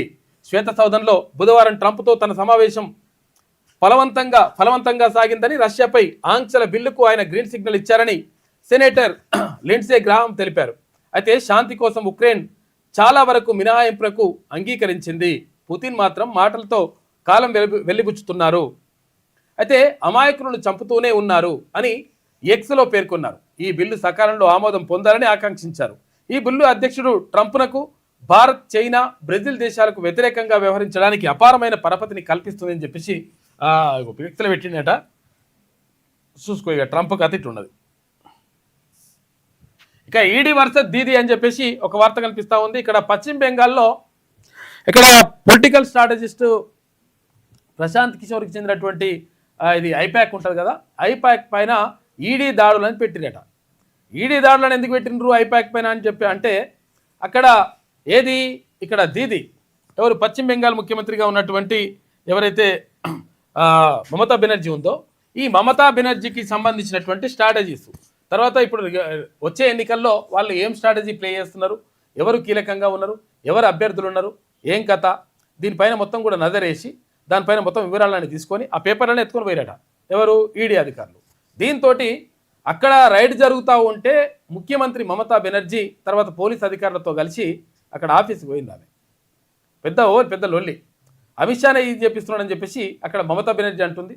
లేదు మేము బరాబరే అక్కడ ఎన్ఫోర్స్మెంట్ డైరెక్టరేటే సోదాలు చేస్తుందని చెప్పేసి వాళ్ళు చెప్తున్నారు. ఈడీ వర్సెస్ దీది కోల్కతాలో ఐపాక్ కార్యాలయంలో సోదాలపై భగ్గుమన్న బెంగాల్ సీఎం. ఇక బొగ్గు కుంభకోణంపై దర్యాప్తులో భాగంగానే తనిఖీలని చెప్పేసి ఈడీ చెప్తా ఉంది. ఆ పేరుతో తృణమూల్ సమాచారం తీసుకెళ్లారని మమత మండిపాటు. ఇక ప్రతీక్ జైన్ నివాసానికి సీఎం వెళ్లడంతో హైడ్రామా చోటు చేసుకుంది. చూసుకో ఇక ఎన్ఫోర్స్మెంట్ డైరెక్టరేట్తో పశ్చిమ బెంగాల్ ముఖ్యమంత్రి మమతా బెనర్జీ ముఖాముఖి తలపడ్డారు. బెంగాల్లో వెలుగులోకి వచ్చిన బొగ్గు కుంభకోణానికి సంబంధించి రాజకీయ సంప్రదింపుల సంస్థ భారతీయ రాజకీయ కార్యాచరణ కమిటీ అంటే ఐపాక్ కార్యాలయంలో దాని సహా వ్యవస్థాపకుడు డైరెక్టర్ ప్రతీక్ జైన్ నివాసంలో ఈడీ అధికారులు గురువారం పెద్ద ఎత్తున సోదాలు నిర్వహించారు. కోల్కతాలో జరిగినటువంటి ఈ పరిణామంపై తృణమూల్ కాంగ్రెస్ పార్టీ భగ్గుమంది. పార్టీ ఐటీ విభాగాధిపతిగా ఉన్న జైన్ను కేంద్ర సర్కార్ కావాలనే లక్ష్యంగా చేసుకుందని మమతా బెనర్జీ విరుచుకుపడ్డారు. సోదాల సమాచారం తెలియగానే ఆమె జైన్ నివాసానికి వెళ్లి ఈడీ వర్గాల ఎదుట నిరసన తెలిపారు. ఐపాక్ కార్యాలయంలో తమ పార్టీకి రాబోయే ఎన్నికల్లో పోటీ చేయబోయేటువంటి అభ్యర్థులకు సంబంధించిన కీలకమైన సమాచారం అంతా ఉందని, దాన్ని ఎత్తుకుపోయేందుకే ఈడీ వచ్చిందని తీవ్ర ఆరోపణలు చేసింది. ఎందుకు వచ్చినట వీళ్ళు? ఇక్కడ కార్యాలయంలో సోదాలు చేయడం కాదు, లేకపోతే ఈడీ సోదాలు కాదంట. అవి చెప్తున్నటువంటి ఆరోపణ ఏంటంటే ఇక్కడ కీలకమైనటువంటి నేతలకు సంబంధించిన సమాచారం, ఎవరెవరు అభ్యర్థులు ఉంటారు, తర్వాత వాళ్ళకి సంబంధించినటువంటి సమాచారం, ఎట్లా స్ట్రాటజీ ప్లే చేస్తారు, దానికి సంబంధించినటువంటి పేపర్లన్నీ కూడా ఎత్తుకోవడానికి వచ్చారని చెప్పేసి మమతా బెనర్జీ ఆరోపిస్తూ ఉంది. దాన్ని ఎత్తుకుపోయేందుకే వచ్చిందని ఈడీ వచ్చిందని తీవ్ర ఆరోపణ చేశారు. కొన్ని గంటల సేపు అక్కడ హైడ్రామా చోటు చేసుకుంది. రాజకీయ వ్యూహకర్త ప్రశాంత్ కిషోర్ నేతృత్వంలో ఆవిర్భవించిన ఐపాక్ బెంగాల్లో తృణమూల్ పార్టీ ఐటీ ప్రచార బాధ్యతలను చూస్తోంది. అందులో భాగంగా ఇక్కడ జైన్ ఉన్నాడు కదా, ప్రతీక్ జైన్ ఇక్కడ మొత్తం కూడా ఇవన్నీ చూస్తూ ఉన్నాడు. ఈ ప్రతీక్ జైన్ పైన దాడి చేయడం అంటే మమతా బెనర్జీ స్ట్రాటజీ పైన దాడి చేసినట్టుగా మమతా బెనర్జీ ఆరోపిస్తూ ఉంది. ఇంకోట్లా అధికారం ఉంటే వాటిలో నడుస్తుంటుంది అన్నట్లు లెక్క. ఇక సార్ వెనుక పెద్ద కుట్ర. మరి బీసీల రిజర్వేషన్ పైన రిజర్వేషన్ తగ్గించడం వెనుక కూడా పెద్ద కుట్ర ఉందని చెప్పేసి ముఖ్యమంత్రి ఒక వ్యాఖ్య చేస్తే మంచిగుంటుండే. చేయాలి కదా అది కూడా. ఇల్లు ఆస్తి లేని పేదలకు ఓటు ఒక గుర్తింపు, దాన్ని తీసేసేందుకే భాజపా పన్నిందని చెప్పేసి ముఖ్యమంత్రి అంటున్నాడు. ఫిబ్రవరి 3 నుంచి ఉమ్మడి జిల్లాల్లో బహిరంగ సభలు. తొలుత మహబూబ్ నగర్ జిల్లాలో 1,00,000 మందితో. మున్సిపల్ ఎన్నికల్లో బీఫారం ఎవరికి ఇస్తే వారిని ఐక్యంగా గెలిపించాలి. ఎవరికి ఇస్తే అంటే మీరు ఇక మీ వర్గాలకు ఇస్తే మేము గెలిపించాలని చెప్తున్నాను అన్నమాట క్లియర్గా ముఖ్యమంత్రి గారు. మేము ఎవరికి ఇస్తే వాళ్ళకి గెలిపించండి, లేకపోతే బాగుండదు అన్నట్టు. పిసిసి సమావేశంలో సీఎం రేవంత్ రెడ్డి ఓటర్ జాబితాల ప్రత్యేక సమగ్ర సవరణ సర్ పేరిట చేపట్టిన కార్యక్రమం వెనుక పెద్ద కుట్ర దాగుందని సీఎం రేవంత్ రెడ్డి ఆరోపించారు. ఇల్లు ఆస్తి లేని పేదలకు ఓటు హక్కు ఒక గుర్తింపు అని, దాన్ని తీసివేసే పన్నాగంతోనే సర్ తీసుకొచ్చామన్నారు. ఓటు హక్కు పోతే ఆధార్, రేషన్ కార్డులు పోతాయని, అప్పుడు పేదలకు ప్రభుత్వం నుంచి అందే సంక్షేమ పథకాలు రద్దు అవుతాయని చెప్పేసి ముఖ్యమంత్రి నిన్న చెప్పిండు. ఇంకో ఇట్లా కథ. సర్ పేరుతోటి, ఎస్ఐఆర్ పేరుతోటి, ఓటర్ల సమగ్ర సవరణ పేరుతోటి మొత్తం కూడా ఉన్న ఓట్లు ప్రతిపక్షాలకు సంబంధించినటువంటి ఓట్లు తీసేస్తుందని చెప్పేసి అక్కడ ముఖ్యమంత్రి ఆరోపిస్తూ ఉన్నారు. ఇక పర్యావరణవేత్త మాధవ్ గాడ్గిల్ కన్నుమూత అని చెప్పేసి ఒక వార్త కనిపిస్తూ ఉంది. అమెరికా సామ్రాజ్యవాద ధోరణిని వ్యతిరేకిస్తున్నామని చెప్పేసి రష్యా అంటుంది. 66 అంతర్జాతీయ సంస్థల నుంచి అమెరికా నిష్క్రమణ వెళ్ళిపోయిందట. ఇక అతివేగానికి 4 ప్రాణాలు బలైపోయినాయి. ఇక వద్దుర నాయన అంటే ఇష్టం వచ్చినట్టు స్పీడ్ పోతుంటారు. బర్త్డే పార్టీకి అని పోయిరట. బర్త్డే పార్టీకి అని పోయిన వాళ్ళు మంచిగా సపరేట్గా ఎంత దాని ఏమంటారు వాడ పార్టీ చేసుకొని సపరేట్గా వస్తే అయిపోతుండే. మరి తాగినరో లేకపోతే మంచి మామూలుగా వచ్చినరో తెలియదు కానీ ఇష్టం వచ్చిన స్పీడ్లో వచ్చింది. ఇష్టం వచ్చిన స్పీడ్లో వచ్చేసి షర్టు గుద్దుకొని 4 చచ్చిపోయారు పాపం. ఇంకొక అమ్మాయి చావు బతుకుల మధ్య కొట్టుమిట్టాడుతుంది. అరే బర్త్డే అనేటువంటి సంతోషాన్ని ఇవ్వాలి కానీ విషాదాన్ని ఇస్తేటరా బాబు. ఏదైనా కానీ ఏదైనా పండుగ వచ్చినా పబ్బం వచ్చినా ఏదొచ్చినా కానీ ఈ తాగుడు ఇష్టం వచ్చినట్టుగా తాగుడు ఇష్టం వచ్చినట్టుగా ఉరుకుడు దీంతో చెట్టు గుద్దుకొని చచ్చిపోయారు పాపం. ఏం చేస్తారు ఇప్పుడు తల్లిదండ్రులు బాధపడాలి. చెట్టును ఢీకొన్న కారు 4 విద్యార్థులు దుర్మరణం పాపం. ఇక పాపం అనాల్సి వస్తుంది కానీ కాకపోతుందంటే మీరు చేసిన పని ఎట్లా ఇట్లా అడ్డగోలుగా ఓకుర్రా నాయన అని చెప్తే వినరు. మందు తాగి నడపొద్దు అంటే వినరు. ఇప్పుడు అంత ఎంత బాధ ఉంటుంది వాళ్ళకు తల్లిదండ్రులకు. ఇప్పుడు ఇక టీచర్ల హేతుబద్ధీకరణకు సీఎం పచ్చజెండా ఊపిండంట. అన్ని బడుల్లో అక్షయ పాత్ర భోజనం పెట్టాలని చెప్పేసి నిర్ణయించిండ్రు. ఇక మేడారం జాతరకు రండి, కేసీఆర్కు ఆహ్వానం. ఎర్రవల్లి వ్యవసాయ క్షేత్రానికి వెళ్లి ఆహ్వాన పత్రిక అందించిండ్రు మంత్రులు శ్రీతక్క, తర్వాత అక్కడ కొండా సురేఖ. కేసీఆర్ దంపతులకు మేడారం జాతర ఆహ్వాన పత్రిక అందజేస్తున్న మంత్రులు సీతక్క, తర్వాత కొండా సురేఖ అని చెప్పేసి మనం ఇక్కడ చూసుకోవచ్చు. పోయి ఇచ్చేచ్చారు కాక కూడా వీళ్ళు వాళ్ళకు పట్టు వస్త్రాలు పెట్టినట్ట. తర్వాత కాక కూడా వీళ్ళకు కూడా బట్టలు పెట్టి పంపించిండు. ఎవరికి? మంత్రులు ఇద్దరికి. అగో విజువల్ లేదు చూడరు, ఎందుకంటే సౌండ్ పెడితే మాకు పరిశాన్ ఉంటుంది, అదేదో స్ట్రైకులు పడతాయి అనమాట. అందుకని అగో అక్కడ పోయి కలిసిండ్రు, సంతోష్రావు కలిసినట్టుంటే. తర్వాత అప్పుడు మాజీ ముఖ్యమంత్రి కేసీఆర్తో కూడా భేటీ అయినరు మంత్రులు కొండా సురేఖ, తర్వాత ఇక్కడ సీతక్క. యోగక్షేమాలు తెలుసుకున్నట్టు మంచిగా మాట్లాడు. అంటే ఎట్లుంటుంది అంటే రాజకీయాలలో ఇప్పుడు అసలు యాక్చువల్గా ఇట్లా ఫ్రెండ్లీగా ఉంటారు. అంటే మనం అనుకుంటాం అసలు యాక్చువల్గా వీళ్ళు పోతే వాళ్ళు పోతే వీళ్ళు కత్తులు దూసుకుంటారు, కట్టెలతో కొట్టుకుంటారు అంటే అవన్నీ ఏముండయి. మేడారం జాతరకు రండి అని చెప్పేసి అప్పుడు మాజీ ముఖ్యమంత్రి కేసీఆర్కు అది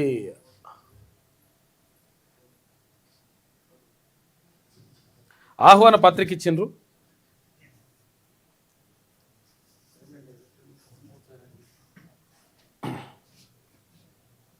పత్రిక ఇచ్చి పిలిచిరట నిన్న.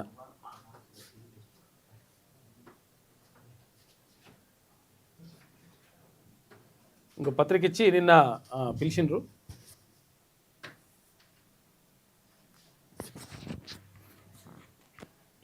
రమ్మంటికి ఆయన కూడా చీరసార పెట్టినట్టు ఇద్దరికి మంత్రులకు. కేసీఆర్ కూడా మర్యాదలు మంచిగా ఉంటాయి, అట్లేమి ఉండదు.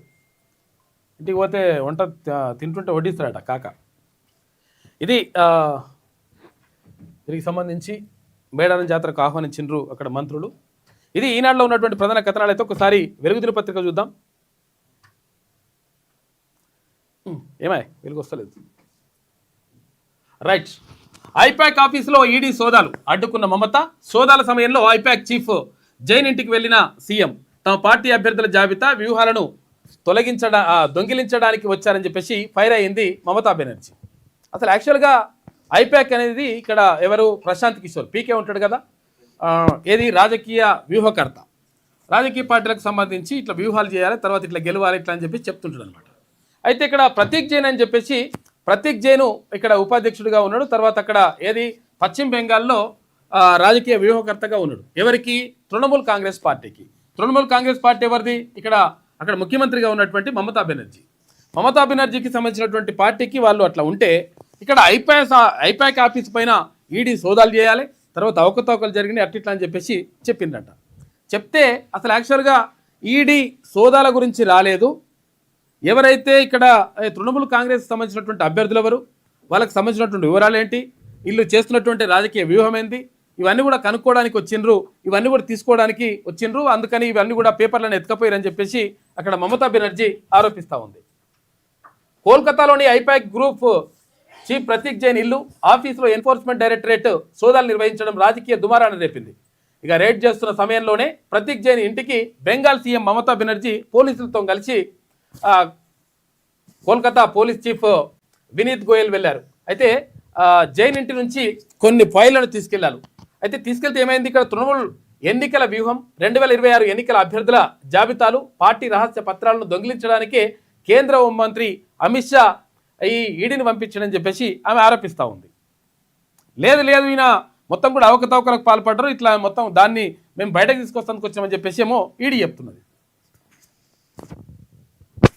బీజేపీ కాదు బ్రిటిష్ జనతా పార్టీ అని చెప్పేసి ఇక్కడ ముఖ్యమంత్రి రేవంత్ రెడ్డి ఆరోపిస్తున్నాడు.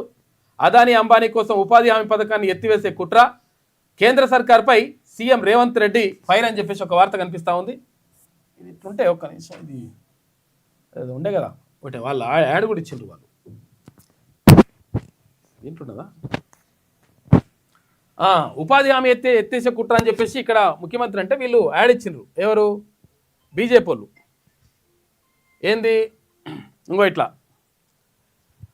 నువ్వు 100 రోజుల పని దినాలుంటే ఏది 100 రోజుల పని దినాలుంటే మేము 125 రోజులు చేస్తున్నాం, మేము మంచి చేస్తుంటే వీళ్ళు చెడని చెప్తున్నారని చెప్పేసి ఒక యాడ్ ఇచ్చేసింది ఇక్కడ వార్త లెక్క. ఎవరు? ఇక్కడ భారతీయ జనతా పార్టీ.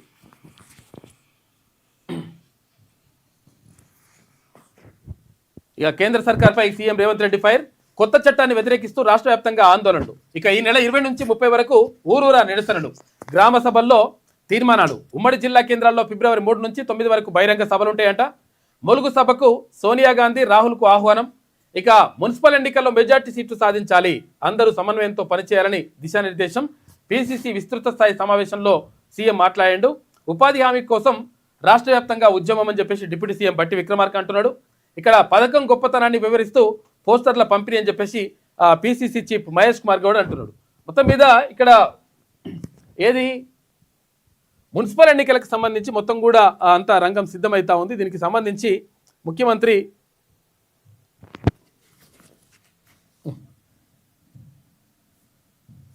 आज मैं मुख्यमंत्री बना कांग्रेस पार्टी की वजह से देश भर दुनिया भर मेसी भी आके अपने से फुटबॉल खेला है।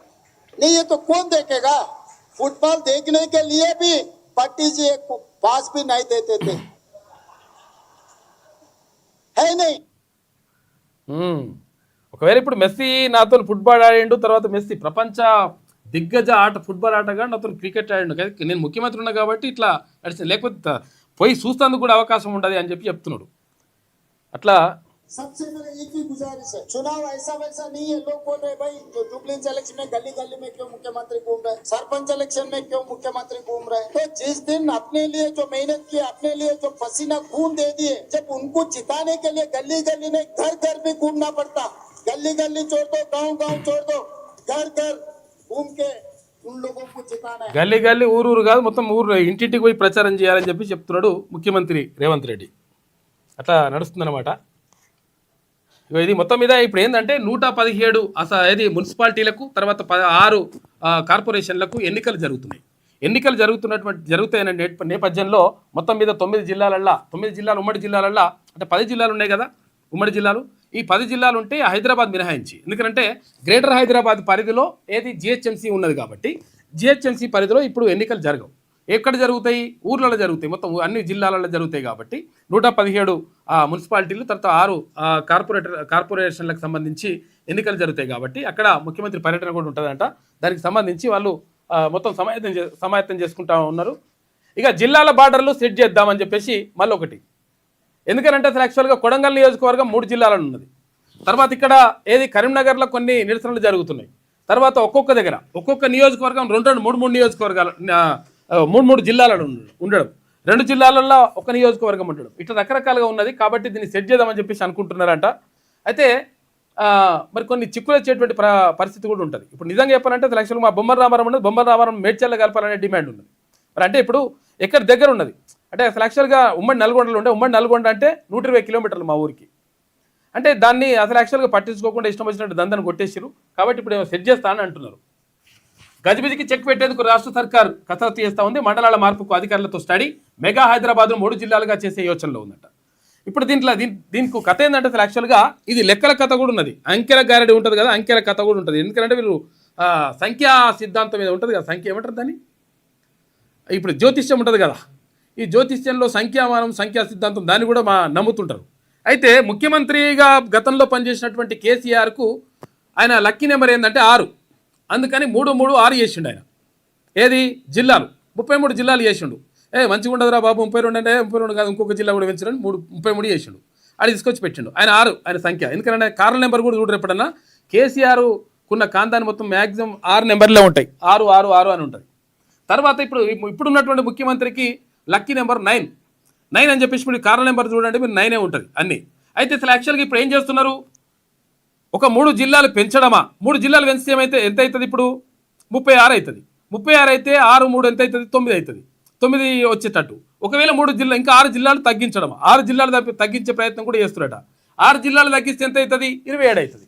27 అయితే ఎంత అవుతుంది, 2 7 9 అవుతుంది అనమాట. ఇగో ఇటువంటి కథ నడుస్తుంది అనేది కూడా పబ్లిక్లో చర్చ జరుగుతూ ఉంది. ఏదేమైనప్పటికీ మీ అంకెల్ బింకెల్ పక్కకు పెట్టుర్రి. నిజంగా ప్రజలకు ప్రయోజనం ఉంటే ప్రజలకు ప్రయోజనం కోసం పనిచేయాల్సినటువంటి బాధ్యత అవసరం మీ మీద ఉన్నది. ఇక ఒక నియోజకవర్గంలోని మండలాలు 2-3 జిల్లాల్లోకి ఉన్నాయి. ఇక పాత జిల్లా కేంద్రాల నుంచి 30 కిలోమీటర్ల లోపు మండలాలు సైతం ఇతర జిల్లాల్లోకి వస్తున్నాయి. ఇప్పుడు ఏమైంది, హరీష్ రావు ఏం చేసిండు, అదేదో మండలం ఉంటుంది, ఆయన మండలం ఏంది, సిద్దిపేట జిల్లాలో కలిపిండు ఆ మండలాన్ని. ఆ మండలం వద్దు మేము కరీంనగర్లో ఉంటామంటే లేదని చెప్పి సిద్దిపేటలో కలిపిండు.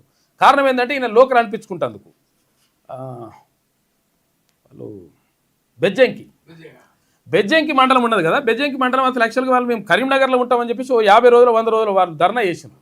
మేము ఎట్టి పరిస్థితిలో ఓమంటే లేదని చెప్పేసి దాన్ని సిద్దిపేట కలిపిండు.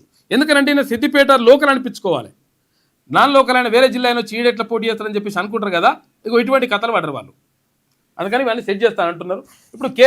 ఇప్పుడు ముఖ్యమంత్రి పోటీ చేసినటువంటి కొడంగల్ నియోజకవర్గం ఉంది, దాని 3 జిల్లాలు ఉన్నది. ఇప్పుడు అది ఎటు కాకుండా ఇప్పుడు కేసీఆర్ అట్లా ప్లాన్ చేసిందని చెప్పేసి ఒక ఆరోపణ ఉన్నది, దాన్ని సెట్ చేస్తాడు మరి. ఇక సమీప జిల్లాల్లో సర్దుబాటు చేయాలంటూ పెరుగుతున్న డిమాండ్లు, రాబోయే నియోజకవర్గాల డీలిమిటేషన్కు అనుగుణంగా మార్పులు. ఇటీవల అసెంబ్లీలో మంత్రి పొంగులేటి ప్రకటనతో మొదలైనటువంటి కార్యాచరణ, జనగణనకు సరిహద్దులు ఫిక్స్ చేయడంతో ఎలా ముందుకెళ్లాలన్న దానిపైన ప్రణాళిక సిద్ధం చేస్తున్నట. ఇక ఎట్లున్నాయి అంటే కొన్ని ఎగ్జాంపుల్ చూసుకుంటే మనము అంతా గజిబిజ్జి మచ్చు కొన్ని చూసుకుంటే వరంగల్ నగరాన్ని వరంగల్ తర్వాత హనుమకొండ అని 2 జిల్లాలు చేసిండ్రు. యాక్చువల్గా అవి జంట నగరాలు అంటుంటారు. ఇప్పుడు ఇంకా ట్రై సిటీ అంటారు. వరంగల్ హనుమకొండ తర్వాత కాజిపేట కలిసి ట్రై సిటీస్. వాటిని ఏం చేసిండ్రు, ఇప్పుడు 2 జిల్లాలు చేసిండ్రు. 2 జిల్లాలు చేసి ఆగమవుతుందని చెప్పేసి 2 జిల్లాలు కాదు 6 జిల్లాలు అయినాయి వరంగల్ మొత్తం, ఉమ్మడి వరంగల్ నగరాన్ని వరంగల్ హన్మకొండ జిల్లాలుగా విభజించడంతో మున్సిపల్ పోలీస్ పనులకు ఇద్దరు కలెక్టర్లు సమన్వయం తప్పనిసరి అయింది. చారిత్రక నగరం 2గా చీలిపోవడం వల్ల అభివృద్ధి కుంటుపడుతోందని తిరిగి ఏకం చేయాలని ప్రజలు కోరుతున్నారు, డిమాండ్ చేస్తున్నారు. అది తర్వాత హుస్నాబాద్ అసెంబ్లీ సెగ్మెంట్ 3 జిల్లాల అంటే సిద్దిపేట, కరీంనగర్, హన్మకొండ 3 జిల్లాలలో ఉన్నది. పరిధిలోకి వెళ్లడంతో పాలనాపరమైనటువంటి ఇబ్బందులు తలెత్తుతున్నాయి. వీటిని తిరిగి కరీంనగర్ జిల్లాలోనే కలపాలని స్థానికులు 50 రోజులుగా దీక్షలు చేస్తున్నారు. ఇక తర్వాత ఉమ్మడి నల్గొండ జిల్లా తుంగతుర్తి, మునుగోడు, నగరికల్ నియోజకవర్గాలు 2-3 జిల్లాలలో ఉన్నాయి. తుంగతుర్తి నియోజకవర్గం ఇక్కడ సూర్యాపేటలో ఉంటుంది, తర్వాత ఇక్కడ యాదాద్రి భువనగిరి జిల్లాలో ఉంటుంది. ఇట్లా ఇక్కడ నగరికల్ కూడా అట్లే ఉంటుంది. తర్వాత మునుగోడు కూడా ఇక్కడ యాదాద్రి జిల్లాలో ఉంటుంది, అక్కడ నల్గొండ జిల్లాలో ఉంటుంది. ఇట్లా నియోజకవర్గం 2-3 జిల్లాల పరిధిలోకి వెళ్ళాయి. దీనివల్ల ఏ పథకం అమలు చేయాలన్నా వివిధ జిల్లాల అధికారులను సమన్వయం చేసుకోవడం కష్టంగా మారిందంట. మొత్తం మీద సరే కథ చెప్తున్నది ఇదైనప్పటికీ ఒకవేళ నిజంగా సెట్ చేస్తే ప్రజల కోసం, నిజంగా వాళ్ళ అభివృద్ధి కోసం, వాళ్ళ సంక్షేమం కోసం సెట్ చేస్తే సంతోషం. కాకపోతుందంటే మీ లెక్కల కోసం మాత్రం చేసుకోకూరి. 6 అంకె రావాలి, 9 అంకె రావాలి, ఇటువంటి పని చేయదు. జిల్లాల సరిహద్దులు గజిబిజిని సరిదిద్దేలా భౌగోళిక స్వరూపంలో మార్పు చేర్పులు జరగనున్నాయి. అయితే పరిపాలన వికేంద్రీకరణ పేరుతో గత ప్రభుత్వం హడావిడిగా అశాస్త్రీయంగా చేపట్టిన జిల్లాల విభజన వల్ల ప్రజలు ఎదుర్కొంటున్న ఇబ్బందులు దృష్టిలో ఉంచుకొని ఇటు రాష్ట్ర సర్కార్ నిర్ణయం తీసుకుంది. ఇటీవల శాసనసభలో ప్రశ్నోత్తరాల సందర్భంగా రెవెన్యూ శాఖ మంత్రి పొంగులేటి శ్రీనివాసరెడ్డి ఈ మేరకు ప్రకటన చేసిండు. ఇదంతా కూడా అశాస్త్రీయతోటి మొత్తం అంత ఇబ్బంది అవుతుందని చెప్పేసి చెప్తా ఉన్నారంట. యంగ్ ఇండియా స్కూళ్ళు అమ్మాయిలకే ఫస్ట్ ప్రియారిటీ ఇస్తానని చెప్పి చెప్తా ఉన్నారు. యంగ్ ఇండియా స్కూల్ని ఏర్పాటు చేయాలని చెప్పేసి ముఖ్యమంత్రి ప్రతిపాదించిండు. అట్లా అమ్మాయిలకి ఫస్ట్ ప్రయారిటీ ఇస్తారట. మొదటి విడతలో వాళ్ళకే కేటాయించాలని చెప్పి సీఎం రేవంత్ రెడ్డి అంటుండు. 1 నుంచి 10వ తరగతి వరకు సిలబస్ మార్చాలి, బ్రేక్ఫాస్ట్ను రాష్ట్రమంతా విస్తరించాలని చెప్పేసి. ఎందుకంటే పాపం పేద పిల్లలు బ్రేక్ఫాస్ట్ చేయకుండా వచ్చేసి తర్వాత ఇక్కడ ప్రార్థన అవుతుంటుంది, ప్రేయర్ అవుతుంటుంది, ప్రేయర్ అవుతుంటేనే ప్రేయర్లో పడిపోతుంటారు. కాబట్టి వాళ్ళు బ్రేక్ఫాస్ట్ చేయకుండా వస్తారు కాబట్టి వాళ్ళకు బ్రేక్ఫాస్ట్ పెట్టాలని. తర్వాత సాయంత్రం స్టడీ అవర్సు లేకపోతే ప్రత్యేకంగా వాళ్ళకు క్లాసులు పెడుతున్నారు కాబట్టి 10వ తరగతి విద్యార్థులకు వాళ్ళ కోసం కూడా ఒకటి స్నాక్స్ ఇవ్వాలని చెప్పేసి కూడా నిర్ణయించింది రాష్ట్ర ప్రభుత్వం. మంచి పని చేస్తే మంచి పనే అంటాం మనం, చెడ్డ పని చేస్తే చెడ్డ పని అంటాం. మంచి పని చెడ్డ పని చెప్పుకుంటున్నప్పుడు ఒక సినిమా వస్తూ ఉంది నిజంగా మంచి కోసం. అంటే చాలామంది కూడా జీవితంలో ఏదో కోల్పోయినాం, ఇక అసలు మేమేం లేదు, అసలు యాక్చువల్గా మొత్తం అంతా అయిపోయింది అని చెప్పేసి తమ జీవితాలనే కథం చేసుకుంటున్నారు. అంటే ఆత్మహత్యలకు పాల్పడతా ఉన్నారు. ఆత్మహత్యలు కరెక్ట్ కాదరా నాయన. జీవితంలో చాలా ఉంటాయి, మంచి ఉంటుంది, చెడు ఉంటుంది, బాధలు ఉంటాయి, కష్టాలు ఉంటాయి, సుఖాలు ఉంటాయి, అన్నీ ఉంటాయి. కాబట్టి అవన్నీ ఉంటాయి. కాబట్టి చనిపోవడం పరిష్కారం కాదు అని చెప్పేసి ఒక సినిమా వస్తూ ఉంది. ఆ సినిమా టీం మన దగ్గరికి వచ్చిండ్రు మిత్రుడు. వాళ్ళతో మాట్లాడేటువంటి ప్రయత్నం చేద్దాం. హాయ్ అన్న, మంచి కళాకారుడు, తర్వాత ఆయన జూనియర్ గద్దర్ అంటారు అన్నని సమరని. చెప్పండి, ఎవరు మాట్లాడుతున్నారు? ప్రేక్షకులందరికీ నమస్తే. నా పేరు పాష, సూర్యాపేట జిల్లా గుమ్మడివెల్లి గ్రామం నుంచి వచ్చిన నేను. చదువు ప్రేమలో ఓడిపోయినంత మాత్రాన జీవితంలో ఓడిపోయినట్టు కాదు. ఎన్ని కష్టాలు ఎదురైనా కానీ ఆ కష్టాల కంటే జీవితం చాలా పెద్దది అనే అంశం మీద నేను ఆదిత్యం అనే షార్ట్ ఫిల్మ్ తీయడం జరిగింది. అంతర్జాతీయ లెవెల్లో ఇది 44 ఇంటర్నేషనల్ అవార్డ్స్ కొట్టడం జరిగింది. ఈ జనవరి 23వ తారీఖున MYR మ్యూజిక్ అండ్ మూవీస్ అనే యూట్యూబ్ ఛానల్ ద్వారా మీ ముందుకు రాబోతుంది. దయచేసి మీరందరూ కూడా ఇటువంటి సందేశాత్మకమైన షార్ట్ ఫిల్మ్ని ప్రోత్సహిస్తానని మనస్ఫూర్తిగా కోరుకుంటున్నాను. ఈ అవకాశం కల్పించినందుకు మళ్ళీ నా టీంకి అండ్ అందరికీ కృతజ్ఞతలు తెలుపుకుంటున్నాను. ఏమైందంటే అసలు యాక్చువల్గా విషయం ఏమైందంటే, ఒక క్లాస్లో ఫెయిల్ అయ్యాడు, 10వ తరగతిలో ఇంటర్మీడియట్లో లేకపోతే ఎట్లా ఫెయిల్ అయ్యాడు. ఇక ఫెయిల్ అయితే మొత్తం అయిపోయింది అట్లా ఇట్లా అని చెప్పేసి ఊరు పెట్టుకోవడం, చచ్చిపోడు. ఇదంతా అవసరం లేదురా బాబు. చాలా ఉంటుంది. అంటే ఒక మనిషికి రకరకాల టాలెంట్లు ఉంటాయి. ఇది కాకపోతే ఇంకొకటి చూసుకోవాలి, తర్వాత ఈసారి కాకపోతే వచ్చేసారి పాస్ కావాలి. ఎందుకు ఫెయిల్ అయినాం, ఏం కథ అనేది దాని గురించి తెలుసుకోవాలి. దాని మీద పరిశీలన చేయాలి తప్ప ఏదో చచ్చిపోతున్నాం అట్లా చచ్చిపోతే ఏం రాదు. ఇప్పుడు సావునాడున్న బాధ తర్వాత దినాల నాడు ఉంటుంది అంటారు. మూడొద్దుల నాడు ఉండదు, అది దినాల నాడు ఉండదు అంటారు. అంటే మనిషి మేము ఏదో చేస్తున్నాం మేము చచ్చిపోతే గొప్ప విషయం అని చెప్పేసి చాలామంది అనుకుంటారు. చచ్చిపోవడం ఎట్టి పరిస్థితుల్లో పరిష్కారం కాదు. తర్వాత ఇంకోటి ఏంటంటే, ప్రేమ ఫెయిల్ అయితే ఈ పిల్ల కాకపోతే ఇంకో పిల్ల దొరుకుతుంది, ఈ పిల్లగాడు కాకపోతే ఇంకో పిల్లగాడు దొరుకుతుంది. పెద్ద విషయమే కాదు అంటే యాక్చువల్గా. అట్లా అని చెప్పేసి మనం మార్చుకోమని చెప్తలేము. కానీ కాకపోతే ఏంటంటే, కొన్ని సందర్భాలు మనకు అనుకూలంగా లేనప్పుడు వాటిని తప్పదిగా అంటే అట్లా ఆ ఉద్దేశంతో ఈ సినిమా వస్తూ ఉంది. దీనికి సంబంధించి మన వాళ్ళు ఏది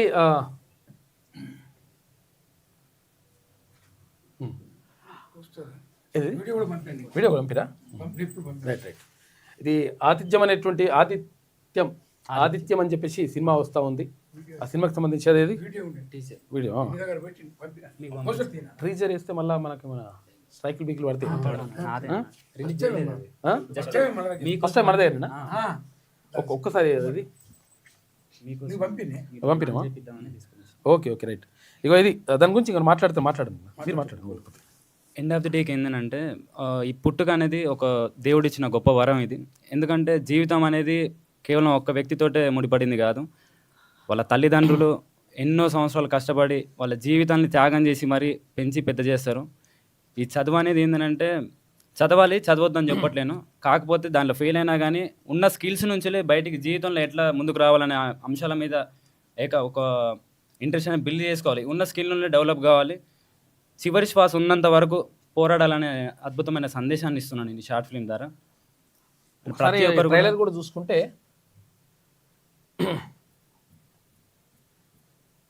రైట్. ఫస్ట్ టైం ఇది ఫెయిల్ అయ్యామనో, ప్రేమలో ఓడిపోయామనో చావాలనుకోవడం బుద్ధిహీనులు చేసే పని. పరీక్షలు, ప్రేమ ఇవి మాత్రమే మన జీవితాన్ని నిర్ణయించవు. అయినా జీవితం అంటే కేవలం గెలవడం. పరీక్షల్లో ఫెయిల్ అయ్యామనో, ప్రేమలో ఓడిపోయామనో చావాలనుకోవడం బుద్ధిహీనులు చేసే పని. పరీక్షలు, ప్రేమ ఇవి మాత్రమే మన జీవితాన్ని నిర్ణయించవు. అయినా జీవితం అంటే కేవలం గెలవడం మాత్రమే కాదు, పడినా లేచి నిలబడటం.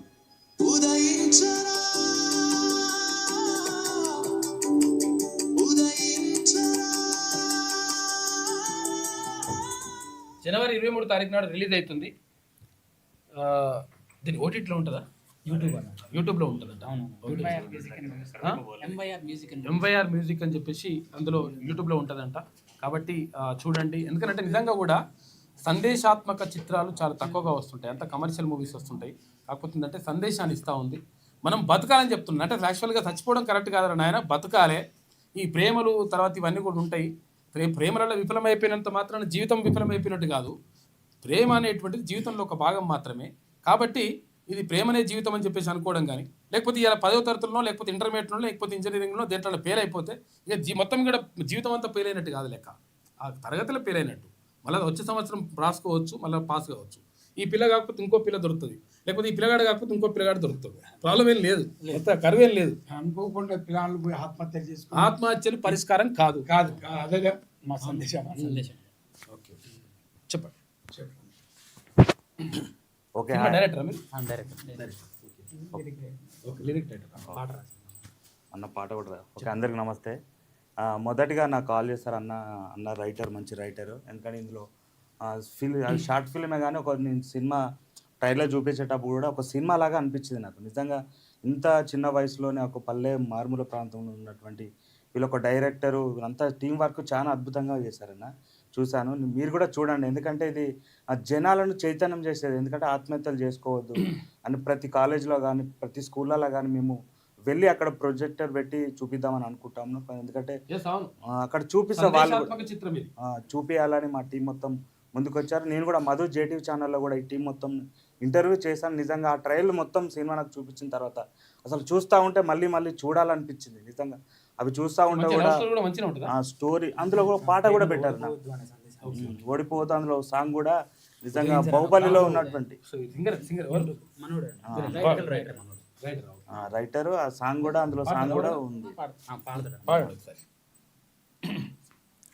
ముందుగా ఇంత మంచి అవకాశం ఇచ్చినందుకు చాలా ధన్యవాదాలు అన్న. ఇందులో అంటే ప్రతి ఆదిత్యంలో ఉన్నటువంటి పాట సందేశం ఏంటంటే, ఈ పాటలో ఉన్నటువంటి ప్రతి ఒక్కరు కూడా అంటే ఫెయిల్యూర్ అయినటువంటి ప్రతి ఒక్క విషయాన్ని కూడా జ్ఞాపకాలుగా పాటని ఇందులో చిత్రీకరించడం జరిగింది. సో మీ గురించి పాడతాను.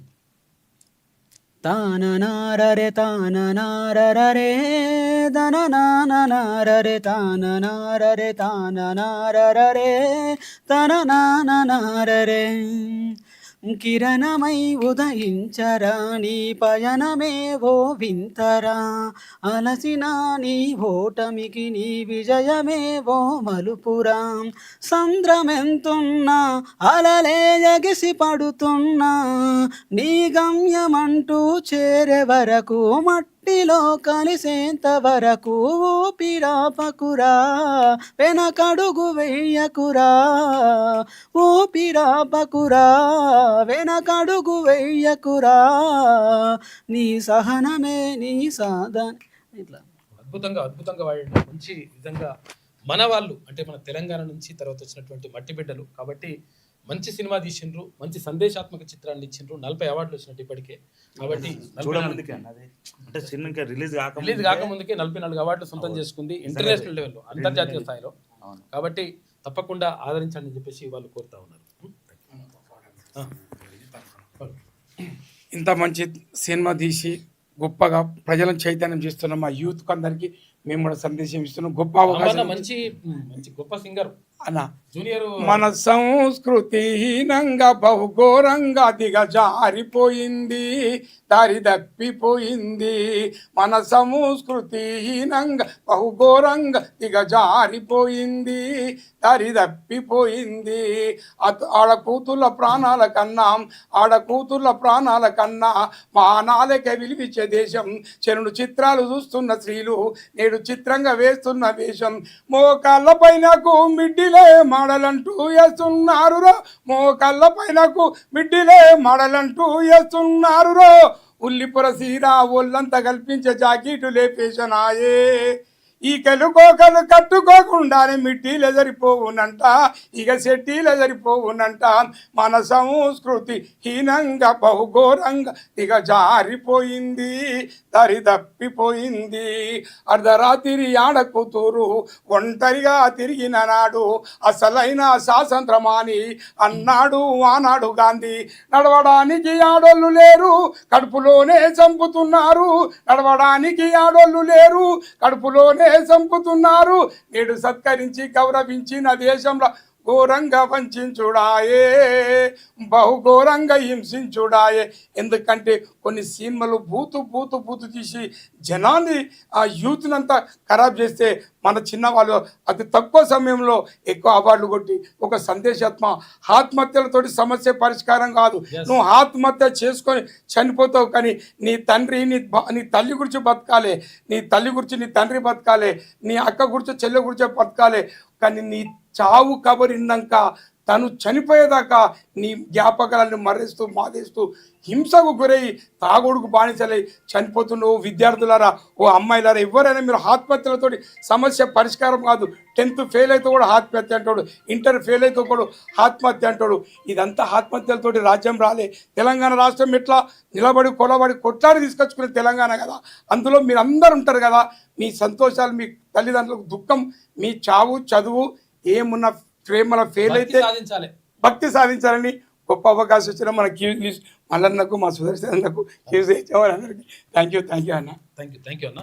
తర్వాత అన్న వల్ల బాబు అసలు యాక్చువల్గా అమెరికా చనిపోతే ఎక్కడ ఏ పేపర్లో కూడా హెడ్లైన్లో వార్త రాలి. విషయం ఏంటంటే వీళ్ళు బీసీ నేత, పద్మశాలి కాబట్టి అసలు యాక్చువల్గా ఎప్పుడైనా కానీ అక్కడ అమెరికాలో చిన్న ఎవరు చనిపోయినా కానీ మెయిన్ పేపర్లో ఫస్ట్ పేజీలో వార్త వస్తుంది. కానీ అక్కడ రాలే. అంటే మనం పేపర్లు కూడా ఎట్లా తయారైనా ఏం కథ అనేటువంటి చూసుకోవడానికి అన్న నిదర్శనం నేను చూపించిన ఆ రోజు ఫోటో వేసి అది కథ. అసలు యాక్చువల్గా ఈ పేరు ఏమి పేరు ఉండేది అన్న? మా బన్నీ అన్న, చిన్న పేరు చనిపోయిన అట్లా పాపం దారుణం అసలు. ఏదేమైనప్పటికీ ఒక సందేశాత్మక చిత్రం ఆదరించండి. తర్వాత ఇటువంటి చిత్రాలని ఎంకరేజ్ చేయాల్సిన అవసరం ఉంది. Thank you. రైట్. ఇదిలా ఉంటే ఇక సుశీల్ గారి జిల్లాల ఈ కథ ఇది నడుస్తూ ఉంది. అగ్రికల్చర్ వర్సిటీలో ప్రశ్నపత్రం లీక్ అయిందంట. జయశంకర్ అగ్రికల్చర్ వర్సిటీ పరిధిలో ప్రశ్నపత్రాల లీకేజీ వ్యవహారం కలకలం రేపుతుంది. ఈ వ్యవహారంలో 4గురిని సస్పెండ్ చేశారు. ఇన్ సర్వీస్ కోటాలో అగ్రికల్చర్ బీఎస్సీ చేస్తూ లీకేజీకి పాల్పడిన 35 మందిని ఏఈఓల ప్రవేశాలను రద్దు చేసిందట. మళ్ళీ పని చేసుకుంటే ఇట్లా లేచిందట లంగలు. షోరూంలోనే రిజిస్ట్రేషన్. ఇప్పటి నుంచి రిజిస్ట్రేషన్ ఆఫీస్కి పోవాలి, రిజిస్ట్రేషన్ చేసుకోవాలి. కార్లు, బైకులు ఇవేం లేదంట, షోరూంలో వేసుకోవచ్చు అంట ఇప్పటి నుంచి. ఇకపై కారు, బైక్ కొనుగోలు చేస్తే రిజిస్ట్రేషన్ కోసం ఆర్టీఏ ఆఫీసుకు వెళ్లాల్సిన అవసరం లేదు. వాహనం కొనుగోలు చేశాక షోరూంలోనే రిజిస్ట్రేషన్ ప్రాసెస్ పూర్తయ్యేలా ఆర్టీఏ చర్యలు చేపట్టింది. రాబోయే 15 రోజుల్లో ఈ విధానం రాష్ట్ర వ్యాప్తంగా అమల్లోకి వస్తుందట. మంచిగా ఉంటుంది. వచ్చే నెల 16 నుంచి బయో ఆసియా, ఫిబ్రవరి 16 నుంచి 18 వరకు బయో ఆసియా 2023వ ఎడిషన్ సదస్సు నిర్వహించనున్నామని మంత్రి శ్రీధర్ బాబు ప్రకటించారు. టెక్ బయో అన్షీల్డ్, తర్వాత AI automation and biology revolution థీమ్తో సదస్సు నిర్వహించనున్నట్లు ఆయన చెప్పిండు. ఒక్క రోజులో 8 లక్షల కోట్ల రూపాయలు ఉఫ్ అన్నాయట. ఎట్లా? ఇండియాపై ట్రంప్ టారిఫ్ బాంబు 500% సుంకం బిల్లుకు ఆమోదం చెప్పింది అక్కడ సెనెట్ ఎక్కడ పార్లమెంట్ అనమాట. అక్కడ అమెరికా పార్లమెంట్ సెనెట్ అంటారు. వచ్చే వారం సెనెట్లో ఓటింగ్కు ఛాన్స్ ఉందంట. Sanctioning of Russia act 2025 bill రూపకల్పన. రష్యా నుంచి చమురు కొనుగోళ్ల కారణంగానే సుంకాలు. రష్యా నుంచి చమురు ఎట్లా కొంటారు మీరు? అక్కడ నుంచి పెట్రోల్, డీజిల్ ఎందుకు కొంటారు? కొంటే మేము ఎట్టి పరిస్థితులు మేమే సుంకం వేస్తాం అంటున్నాడు ట్రంప్. చైనా, బ్రెజిల్ పైన భారీగా టారిఫ్లకు ట్రంప్ నిర్ణయం. ఉక్రెయిన్, రష్యా వారాపేందుకే అంటున్నాడు వైట్ హౌస్. అయితే బిల్లుకు ఎకనామిక్, వైట్ హౌస్ అంటే ఇక్కడ అమెరికా అధ్యక్షుడు ఉండే భవనాన్ని వైట్ హౌస్ అంటారు, అమెరికా పార్లమెంటుని సెనెట్ అంటారు. బిల్లుకు ఎకనామిక్ బంకర్ బస్తర్గా పేరు. బట్టలు, ఫార్మా ఎగుమతులపై ప్రభావం పడతాయట. చైనా మాంజా అమ్మినా కొన్నా అరెస్ట్ చేస్తామని చెప్పేసి చెప్తున్నాడు సిపి సజ్జనార్. వాస్తవంగా నిజంగా కూడా చైనా మాంజాలతోటి చాలామంది చనిపోతున్నారు. ఏమవుతుంది ఇక్కడ? చైనా మాంజాలకి అయిపోతుంది, పతంగ ఎగిరేసి అవతల పడితే తర్వాత ఏమవుతుందంటే చెట్ల మీద ఉంటాయి. చెట్ల మీద ఉంటే పక్షులకు కూడా తాకుతున్నాయి అంటే పక్షులు చనిపోతున్నాయి. తర్వాత ఎక్కడన్నా ఈ చెట్టుకు, తర్వాత ఇక్కడ ఈ రోడ్డుకు, ఆ రోడ్డుకి మధ్యలో ఇక్కడ ఒకటి అక్కడొకటి ఉంటే ఆ చైనా మాంజ ఉంటే బైక్ల పైన ఎవరైనా వెళ్తే ఆ తలకాయ తగులుతున్నాయి, ముడేగోసుకుపోయి చచ్చిపోతున్నారు. తర్వాత చాలామంది ఆ గాయాల పాలవుతున్నారు. కాబట్టి ఎట్టి పరిస్థితుల్లో చైనా మాంజోను అమ్మొద్దు, కొనొద్దు అని చెప్పేసి సిపి సజ్జనార్ చెప్పిండు. దీంతోపాటు 1,20,00,000 రూపాయల పైగా 1,24,00,000 రూపాయల విలువైనటువంటి మాంజాను సీజ్ చేసింది నిన్న. ఎవరికైనా గాయాలైతే పతంగి ఎగిరేసిన వాళ్ళే బాధ్యులు. నెలలోనే 103 కేసులు నమోదు చేసినట్ట. 143 మందిని అరెస్ట్ చేశారు. మనం మంచిగా పతంగుల పండుగ ఎట్లుండాలంటే మంచి చేయడానికి ఉండాలి కానీ ఇట్లా విషాదం కావద్దు. కాబట్టి ఇది మంచి పని చేస్తున్నారు ఇట్లా. ఇక మోకిలాల్లో రోడ్డు ప్రమాదం జరిగింది, 4 విద్యార్థులు చనిపోయినారు. బర్త్డే పార్టీ చేసుకుని అర్ధరాత్రి తిరిగి వస్తుండగా ఘటన. వేగంగా వస్తున్న కారు అదుపు తప్పడంతో చెట్టును ఢీ కొట్టిందట. వీళ్ళే పోయి చెట్టుకు కొట్టిరు. అక్కడికక్కడే 4 స్టూడెంట్లు మృతి, మరొకరికి గాయాలైనాయి. ఒక అమ్మాయి కూడా పాపం ప్రాణాపాయ స్థితిలో ఉందంట. మార్కుల ఆధారంగా స్టూడెంట్లను విభజించొద్దు. ఇక టాపర్స్ బ్యాచ్, డల్ బ్యాచ్ అంటూ విద్యార్థులను వేరు చేస్తే కఠిన చర్యలని చెప్తా ఉన్నారు. ఇక టార్గెట్ల పేరుతో పిల్లలను చులకన చేసినా, అందరి ముందు తిట్టినా క్రిమినల్ కేసులే. ఈ ప్రైవేట్ స్కూళ్ళల్లో ఇవన్నీ కూడా జరుగుతూ ఉన్నాయి. నారాయణ, శ్రీ చైతన్య స్కూళ్ళల్లో మొత్తం కూడా ఇటువంటి కథలే జరుగుతాయి. ఈ బ్యాచ్ వేరే, ఆ బ్యాచ్ వేరే అని చెప్పేసి అక్కడ మాధపురం పంపిస్తారు, తర్వాత ఇంకొక దగ్గర పంపిస్తారు, పంపించేసి వాళ్ళని వేరు చేసి చూపిస్తుంటారు. దీంతో పిల్లలు ఆత్మన్యూనతకు గురవుతూ ఉన్నారు. నీకు ఇంగ్లీష్ రాదని వీని పక్కకు పెట్టుడు, ఇదాన్ని ఇట్లా పక్కకు పెట్టుడు, ఇటువంటి కథలు చేస్తున్నట. మరి పీకనీకు ఉన్నారా మీరు? మీకు లక్షల లక్షల ఫీజులు ఇచ్చింది చదువు తక్కువ వచ్చినటువంటి పిల్లలని కొంచెము వాళ్ళని బాగుపరచండి, మంచిగా చేయండి అని చెప్పేసి కదా మీకు లక్షల లక్షల ఫీజులు ఇచ్చేది. మరి లంగా కొడుకులు వేరే వేసి పెడితే ఎట్లా? తొక్కాలే ఇటువంటి కొడుకులని. మీకు ఫీజులు కట్టేది లక్షల లక్షల ఫీజులు వసూలు చేస్తారు. ఇంకా మళ్ళీ 10,000 రూపాయల ఫీజు తక్కువ ఉన్నా కానీ పిల్లగాన్ని ఇప్పుడు ఇది సంక్రాంతి సెలవులు అయితే సంక్రాంతి సెలవులు అట్టే పెడతారు, ఇక రానియరు. ఇప్పుడు దసరా సెలవులు వస్తుంది, దసరా సెలవులకు అట్టే పెడతారు, ఇక రానియరు. అటువంటి లంగరు. ఇక ప్రతి విద్యా సంస్థలో సేఫ్టీ ఫ్యాన్లు, తర్వాత టెర్రస్ పైకి వెళ్లకుండా గేట్లు ఏర్పాటు చేయాలని చెప్పి చెప్తున్నారట. ఎందుకంటే సేఫ్టీ ఫ్యాన్లు ఏర్పాటు చేస్తే, ఎందుకంటే ఇప్పుడు ఇదేంటి ఆత్మహత్యలు ఇవన్నీ చేసుకోవద్దని టెర్రస్ పైకి వెళ్ళి మీదకి వెళ్ళి దుంకుతురు కదా, అటువంటివి కూడా చేయకుండా చర్యలు చేపట్టాలని చెప్తున్నారట. అది చేయాలి, మంచిది. అది రూల్స్ బ్రేక్ చేస్తే విద్యాసంస్థల గుర్తింపు రద్దు. కలెక్టర్ల నేతృత్వంలో నిఘా కమిటీలు. సర్కారు తాజా గైడ్లైన్స్ రిలీజ్ చేసింది. ఇకపై స్కూళ్లు, కాలేజీలు, ఇతర విద్యాసంస్థల్లో టాపర్స్ బ్యాచ్, డల్ బ్యాచ్ అంటూ స్టూడెంట్లను వేరు చేసి చూపే పరిస్థితి మారనుంది. మార్కుల ఆధారంగా విద్యార్థులను గ్రేడింగ్ చేసి వారి మధ్య అంతరాలు సృష్టిస్తున్న కార్పొరేట్ విద్యా సంస్థలు సెక్షన్ల దందాకు సర్కార్ చెక్ పెట్టింది అని చెప్పి అంటున్నారు. పెట్టింది కానీ ఇది ఆచరణకు సాధ్యం కావాలి, ఆచరణలో ఉండాలి. ఇది లంగా కొడుకులు వాళ్ళు. నారాయణ, శ్రీ చైతన్య అనేది ఆగమాగం. ఇక పిల్లల్ని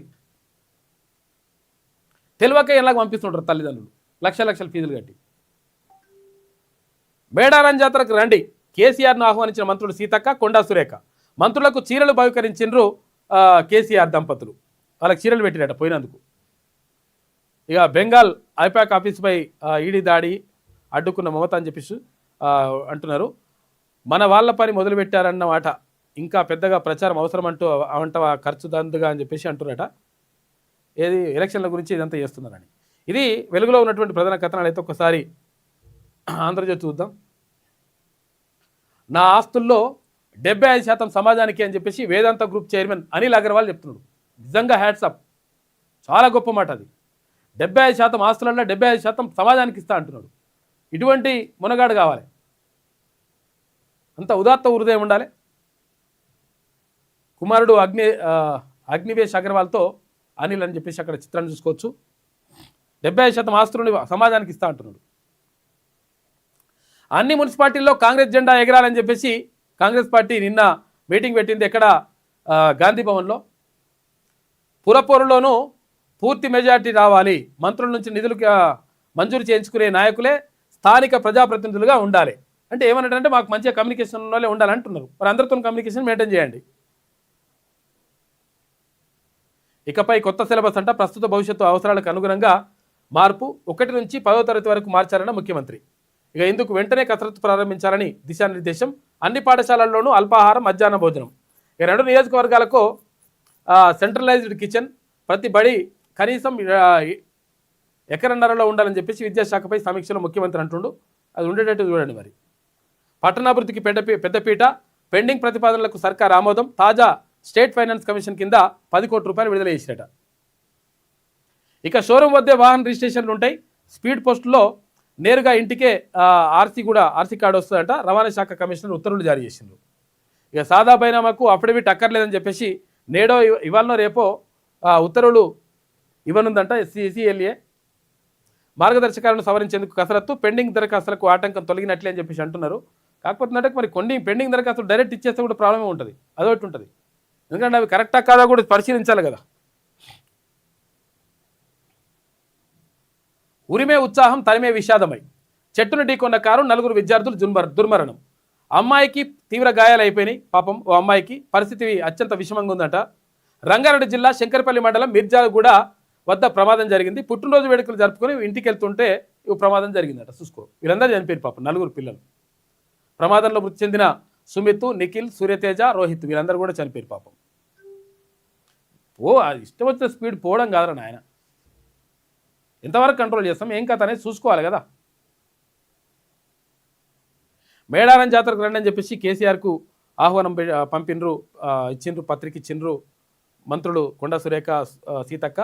ఇటు వ్యవసాయ వర్సిటీలో పేపర్ లీకులు. జగిత్యాల కాలేజీలో ఇన్ సర్వీస్ అభ్యర్థి కాపీ కొడుతూ దొరకడంతో వెలుగులోకి వచ్చిందట. 4 సస్పెండ్ చేసి 35 మంది ప్రవేశాలు రద్దు చేశారు. బెంగాల్లో హైడ్రామా. ఐపాక్ డైరెక్టర్ ప్రతీక్ జైన్ ఇల్లు కార్యాలయంలో ఈడీ సోదాలు నిర్వహించింది. ఆయన ఇంటికి వెళ్ళింది CM Mamata Banerjee. LEC direct అట్టెట్లా చేస్తారు మీరని చెప్పేసి అడిగిందట. ఇది ఆంధ్రజ్యోతిలో ఉన్నటువంటి ప్రధాన కథనాలు. అయితే ఒకసారి శనార్థి తెలంగాణ చూద్దాం.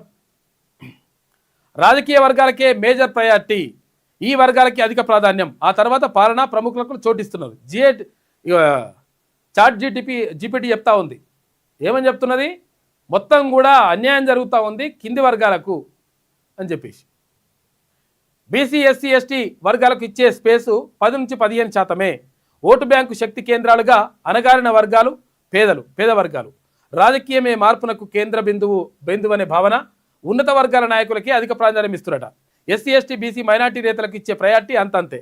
రాష్ట్రంలోని ప్రధాన పత్రికలన్నింటిది ఇదే ధోరణి. వార్తాపత్రికల సామాజిక న్యాయంపై ఆసక్తికర ముచ్చట్లు చెప్పిన జీపీడీ, తర్వాత గ్రోక్ నోట్బుక్ ఏఐ, వీళ్ళందరూ కూడా ఏఐ మంచిగా చెప్తుంది, బరాబరి చెప్తుంది ఏం రాస్తుండ్రో ఏం కథ అనేది. రెండో రోజు వినతుల వెల్లువ. బీసీ సప్లాన్ అమలు కోసం టీఆర్పీ శ్రేణులు రాష్ట్ర వ్యాప్తంగా వినతి పత్రాలు ఇచ్చిండ్రు. కలెక్టర్, తహసీల్ ఆఫీసుల్లో రిప్రజెంటేషన్లు. రఘునాథపల్లి మండలం తహసీల్దార్కు టీఆర్పీ నేత శంకరి అశోక్ గౌడ్ వినతి పత్రం అందజేత. ఐజా ఎంపీడీఓకు రాష్ట్ర కార్యదర్శి కొమ్ముల ప్రవీణ్ వినతి. ఉమ్మడి వరంగల్ జిల్లాలో పల్లెబోయిన అశోక్, ముదిరాజ్ ఆధ్వర్యంలో వినతి పత్రాలు అందజేత. కుత్బుల్లాపూర్ తహసీల్దార్కు టీఆర్పీ నేత వల్లపు దేవేందర్ యాదవ్ రిప్రజెంటేషన్ ఇచ్చిండ్రు. ఇక నిర్మల్లో కలెక్టర్కు వినతి పత్రం అందజేసిన జిల్లా అధ్యక్షులు గైని సాయి మోహన్. జనగామ జిల్లాలో ఆర్డీఓకు యూత్ నేతలు రిప్రజెంటేషన్ ఇచ్చిండ్రు. మొత్తం మీద ఎక్కడ బీసీలకు సప్లాన్ ఉండాలని చెప్పేసి డిమాండ్ చేస్తూ తెలంగాణ రాజ్యాధికార పార్టీ ఎంఆర్ఓలకు అంటే తహసీల్దార్లకు, ఆర్డీఓలకి, తర్వాత ఇక్కడ కలెక్టర్లకి వినతి పత్రాలు ఇచ్చేటువంటి కార్యక్రమం నడుస్తూ ఉంది. ఇక్కడ దానికి సంబంధించిన ఈ ఫోటోలు కూడా ఉన్నాయి. ఏ జిల్లాలో ఎట్లా ఇచ్చిన అనేది. అన్ని జిల్లాలలో కూడా ఇక్కడ వినతి పత్రాలు ఇచ్చేటువంటి కార్యక్రమం జరిగింది. అధికారులకు ఇచ్చేసిండ్రు. మొత్తం ఎక్కడికక్కడ తెలంగాణ రాజ్యాధికార పార్టీలో చేరికలు కూడా జోరుగా కొనసాగుతున్నాయి. మొత్తం ఎక్కడికక్కడ వినతి పత్రాలు ఇచ్చేసిండ్రు నాయకులు వెళ్ళి.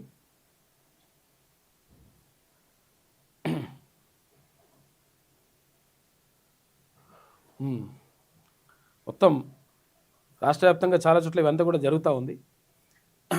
అంటే దీని ద్వారా ఏంటంటే అసలు యాక్చువల్గా మనకు వచ్చినటువంటి కేటాయింపులే తక్కువ అంటే అవి కూడా ఖర్చు పెడతలేరు. ఖర్చు పెట్టని మరి ఇవ్వాలి కదా, క్యారీ ఫార్వర్డ్ ఇవ్వాలి కదా నెక్స్ట్ ఇయర్కి. మున్సిపాలిటీలపై కాంగ్రెస్ ఫోకస్. స్థానిక ఎన్నికల కసరత్తు షురూ అయింది. 10 కోట్ల నిధులు మంజూరు చేసింది. రేవంత్ సర్కార్ కీలక నిర్ణయం. పెండింగ్ పనులు పూర్తి చేయండి. వీధి దీపాలు, రోడ్లకు మరమ్మతులు చేయండి. మౌలిక సదుపాయాల కల్పనే లక్ష్యమని వెల్లడి. మున్సిపాలిటీ ఎన్నికల్లో కాంగ్రెస్ జెండా ఎగరవేయాలి. కార్యకర్తలకు సీఎం రేవంత్ రెడ్డి పిలుపునిచ్చిండ్రు. ఇక పాలమూరు రంగారెడ్డిపై పచ్చి అబద్ధాలు చెబుతున్నారు. ఈ విషయంలో కాంగ్రెస్, బీఆర్ఎస్ నాటకాలు ఆడుతున్నాయి. ఈ రెండు పార్టీలు చెప్పేవన్నీ అవాస్తవాలే. కాంగ్రెస్, బీఆర్ఎస్లు వాస్తవ విషయాన్ని దాస్తున్నాయని చెప్పేసి కేంద్ర హోంశాఖ సహాయ మంత్రి బండి సంజయ్ అంటున్నాడు. బీసీలపై కపట ప్రేమలొద్దు. రాజ్యాంగం ప్రకారం బీసీల హక్కులు కల్పించాలి. రాష్ట్ర ప్రభుత్వం లిఖిత అఖిల పక్షాన్ని ఢిల్లీకి తీసుకెళ్లాలి. 42% రిజర్వేషన్లకై కేంద్రంపై ఒత్తిడి తేవాలని చెప్పేసి సిపిఎం రాష్ట్ర కార్యదర్శి జాన్ వెస్లీ డిమాండ్ చేస్తూ ఉన్నాడు. ఇక టెలిమెట్రీల ఏర్పాటుపై పట్టింపు లేదు. ఆ నిధులను కేఆర్ఎంపీ దారి మళ్లిస్తుంది. అయినా సర్కారు పట్టించుకోవడం లేదు. టెలిమెట్రీల ద్వారానే కృష్ణా జిల్లాల వినియోగ లెక్కలు తెలుస్తాయి. 2016లో 18 చోట్ల టెలిమెట్రీ పరికరాలు పెట్టిర్రు అని చెప్పేసి ఎమ్మెల్యే హరీష్ రావు అంటున్నాడు. అత్యంత కుసంస్కారం పార్టీ ఏదైనా ఉందంటే కాంగ్రెస్ అట. చెక్ డ్యాములు కట్టే చోట పేల్చివేతలకు పాల్పడుతుండ్రు. ప్రపంచంలోనే ఇలాంటి ఏకైక దరిద్రపు కొట్టు ప్రభుత్వం కాంగ్రెస్ది అని చెప్పేసి కేటీ రామారావు అంటున్నాడు. ఇవి ఎప్పుడు గుంగిపోయినాయి? కాళేశ్వరంలో అంటే బీఆర్ఎస్ ప్రభుత్వం ఉన్నప్పుడు. మరి అప్పుడు పేల్చేస్తే మీరేం చేసిండ్రు? దానికి కూడా సమాధానం చెప్పాలి కదా. అగ్రవర్ణ అహంకారం. సర్పంచ్ ఎన్నికల్లో వెంకటేశ్వరపల్లిలో రెడ్డి అభ్యర్థిపై బీసీ అభ్యర్థి విజయం. బీసీ గెలుపుపై రెడ్డి సంఘం అధ్యక్షుడి అక్కసు. రెడ్డికి ఓటు వేయలేదన్న అనుమానంతో మరో రెడ్డి కుటుంబం కుల బహిష్కరణట. ఇక పోలీస్ స్టేషన్లో బాధితుడు సురేందర్ రెడ్డి ఫిర్యాదు చేసిండు. అంటే రెడ్డికి ఓటేవా అని చెప్పేసి కుల బహిష్కరణ చేసినట్ట రెడ్డిలని. అరే వేరే బీసీలకు ఓటేయద్దా రెడ్డి? అందుకనే ఇప్పుడు వద్దని చెప్పేసి అంటుండు తీర్మానం వాళ్ళన్న. మీకు కూడా అట్లనే పెట్టుకుంటే వీళ్ళు కూడా కుల బహిష్కరణ చేసుకుంటే ఎట్లుంటుంది? వాళ్ళకంతా అంత ఉంటుంది అన్నట్టు లెక్క. పోలీస్ స్టేషన్లో బాధితులు సురేందర్ రెడ్డి ఫిర్యాదు. ఎస్ఐ పట్టించుకోకపోవడంతో ఎస్పీకి కంప్లైంట్ చేసినట్టు. అందరు ఇట్లుంటారు కానీ కొంతమందికి ఇట్లుంటారు ఇట్లా లంగలు.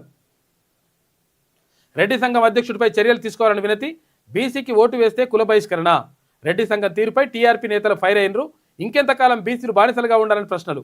అగ్రవర్ణ రాజకీయాలకు త్వరలోనే చెక్ పెడతామని హెచ్చరికలు. మనం ఆధునిక కాలంలో ఉన్నామా లేకపోతే ఇంకా పాతకాలంలోనే ఉన్నామా అనే అనుమానం కలిగేలా కోహెడ మండలంలోని వెంకటేశ్వరపల్లిలో ఒక అమానవీయ ఘటన చోటు చేసుకుంది. స్థానిక సర్పంచ్ ఎన్నికల్లో తమ రెడ్డి కుల సంఘం నిర్ణయించిన అభ్యర్థికి కాకుండా ఒక బీసీ అభ్యర్థికి మద్దతు ఇచ్చారనే నెపంతో రెడ్డి కులానికి చెందినటువంటి ఒక కుటుంబాన్ని కుల బహిష్కరణ చేసినట. చూసుకోయిగా రెడ్డికి ఎందుకు ఓటేయమని చెప్పేసి కుల బహిష్కరణ చేసినట. మరి బీసీ ఎస్సీ ఎస్టీలు మైనార్టీలు ఎట్లనే అనుకుంటే మీరు ఉంటారా? చూడు ఎట్లుండదు, ఎంత అహంకారం. ఇవి అర్థం చేసుకోవాలి మనం. అర్థం చేసుకుంటే లెక్క సెట్ అవుతుంది. పాలమూరు రంగారెడ్డిపై పచ్చి అబద్ధాలు చెప్తున్నారని చెప్పేసి బండి సంజయ్. ఇక టీఆర్పీలో చేరికల సునామీ. రోజు రోజుకు ఊపందుకుంటున్నటువంటి జాయినింగ్స్. వనపర్తి జిల్లాలో కాంగ్రెస్ బీఆర్ఎస్ బీజేపీలకు షాక్. సిద్దిపేట జిల్లా నుంచి జాయినింగ్స్. కండువాలు కప్పి పార్టీలకు ఆహ్వానించిన టీఆర్పీ చీఫ్. అణగారిన వర్గాలకు రాజ్యాధికారమే టీఆర్పీ లక్ష్యం అని చెప్పేసి తీన్మర్మలన్న అంటున్నాడు. పార్టీ బలోపేతానికి కృషి చేయాలని కార్యకర్తలకు పిలుపునిచ్చిండు. నిన్న భారీగా వచ్చిండు నిన్న. ఇక ఏసీబీ కేసులపై సుప్రీం సంచలన తీర్పు. గతంలో ఏసీబీ నమోదు చేసిన ఎఫ్ఐఆర్ను రద్దు చేసిన ఆ రాష్ట్ర సర్కార్ హైకోర్టు ఇచ్చిన తీర్పును కొట్టేసిన సుప్రీంకోర్టు ఏసీబీ నమోదు చేసిన అన్ని కేసులపై దర్యాప్తుకు ఆదేశాలు ఇచ్చింది. మంచి పని చేసింది. ఎఫ్ఐఆర్లు కొట్టేయడం కుదరదని వెల్లడి. రద్దు చేసిన ఎఫ్ఐఆర్లపై 6 నెలల్లో నివేదిక ఇవ్వాలని చెప్పి సుప్రీంకోర్టు ఆదేశాలు జారీ చేసింది. ఇక చైనా మాంజాపై తెలంగాణ పోలీసులు ఉక్కుపాదమని చెప్పేసి చెప్తా ఉన్నారు. మంచి పని చేస్తున్నారు. అది బీసీలపై కపట ప్రేమనే చూపిస్తారని చెప్పేసి జాన్ వెస్లీ అంటున్నారు.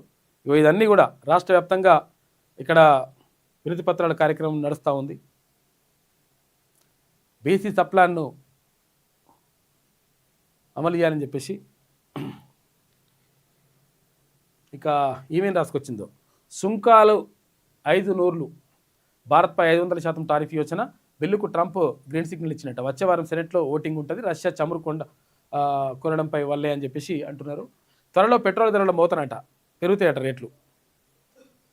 నిరుద్యోగులపై లాఠీ చార్జ్.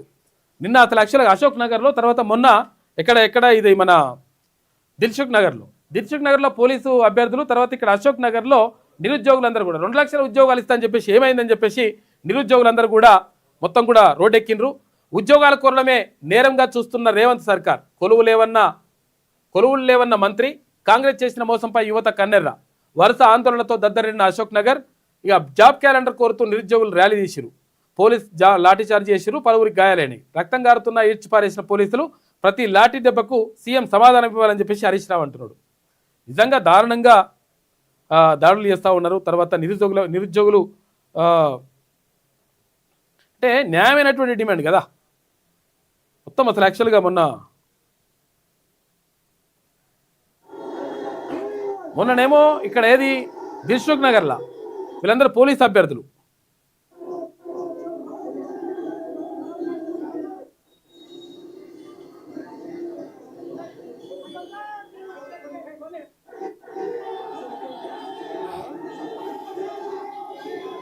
దిల్సుఖ్ నగర్ మొత్తం దద్దరిల్లింది మొన్న, నిన్ననేమో అశోక్ నగర్లో. చాలామంది నాయకుల్ని, విద్యార్థి నాయకుల్ని, తర్వాత నిరుద్యోగుల్ని అరెస్ట్ చేసిండ్రు పోలీసులు మొన్న ఈ దిల్సుఖ్ నగర్లో. ఇది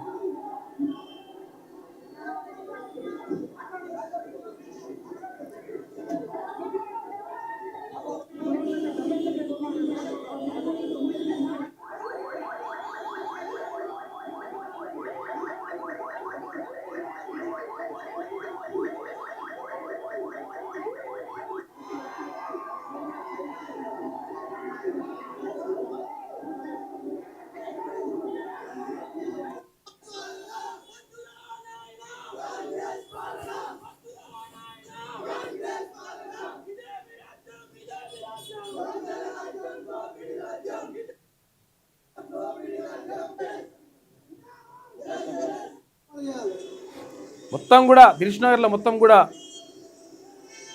ఆందోళన చేసిండ్రు విద్యార్థులు, నిరుద్యోగులందరూ కూడా రోడ్డెక్కిండ్రు.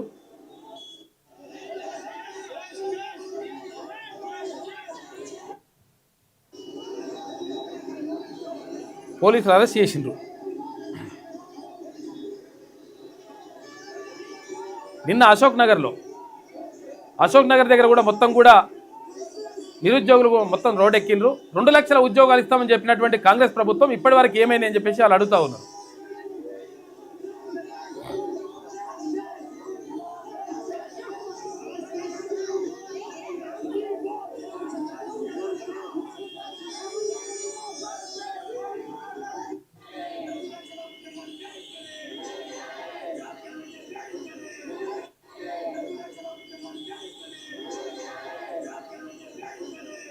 రెండు లక్షల ఉద్యోగాలు వెంటనే విడుదలయ్యాలని చెప్పేసి వాళ్ళు డిమాండ్ చేస్తున్నారు.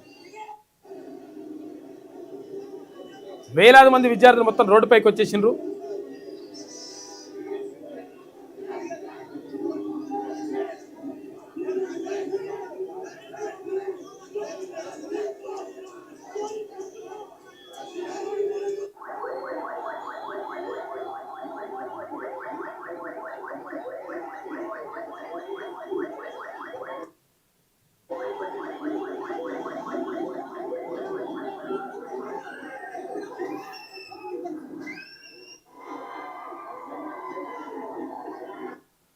తీవ్ర ఉద్రిక్తత పరిస్థితుల మధ్య మొత్తం కూడా ఇక్కడ అశోక్ నగర్లో, తర్వాత అక్కడ దిల్సుఖ్ నగర్లో మొత్తం మీద ప్రభుత్వం పట్ల వ్యతిరేకత వస్తూ ఉంది. ఎందుకంటే 2 లక్షల ఉద్యోగాలు ఇస్తామని చెప్పినటువంటి ప్రభుత్వం మరి ఇప్పటి వరకు కొన్ని అంటే ఇవన్నీ కూడా ఇచ్చినట్టుగా రకరకాలుగా చెప్పుకుంటుంది. కాకపోతే ఏంటంటే నిరుద్యోగులు పూర్తిగా పట్టించుకోవట్లేనటువంటి ఆరోపణలు ఉన్నాయి. ఆ తర్వాత ఇంకో విషయం ఏంటంటే విద్యా ఉద్యోగాల్లో కూడా 42% రిజర్వేషన్ బీసీలకు కల్పిస్తామని చెప్పేసి కాంగ్రెస్ మేనిఫెస్టోలో పెట్టింది. ఆ విషయాన్ని కూడా క్లియర్ చేయాల్సినటువంటి అవసరం ఉన్నది. దీంతో పాటు ఇంకొకటి ఏంటంటే ఈడబ్ల్యూఎస్ అంశాన్ని, ఈడబ్ల్యూఎస్ పేరుతోటి మొత్తం కూడా ఉద్యోగాలను కూడా కొల్లగొట్టుకుపోతా ఉన్నారు. కాబట్టి నిరుద్యోగులకు అన్యాయం జరుగుతూ ఉంది.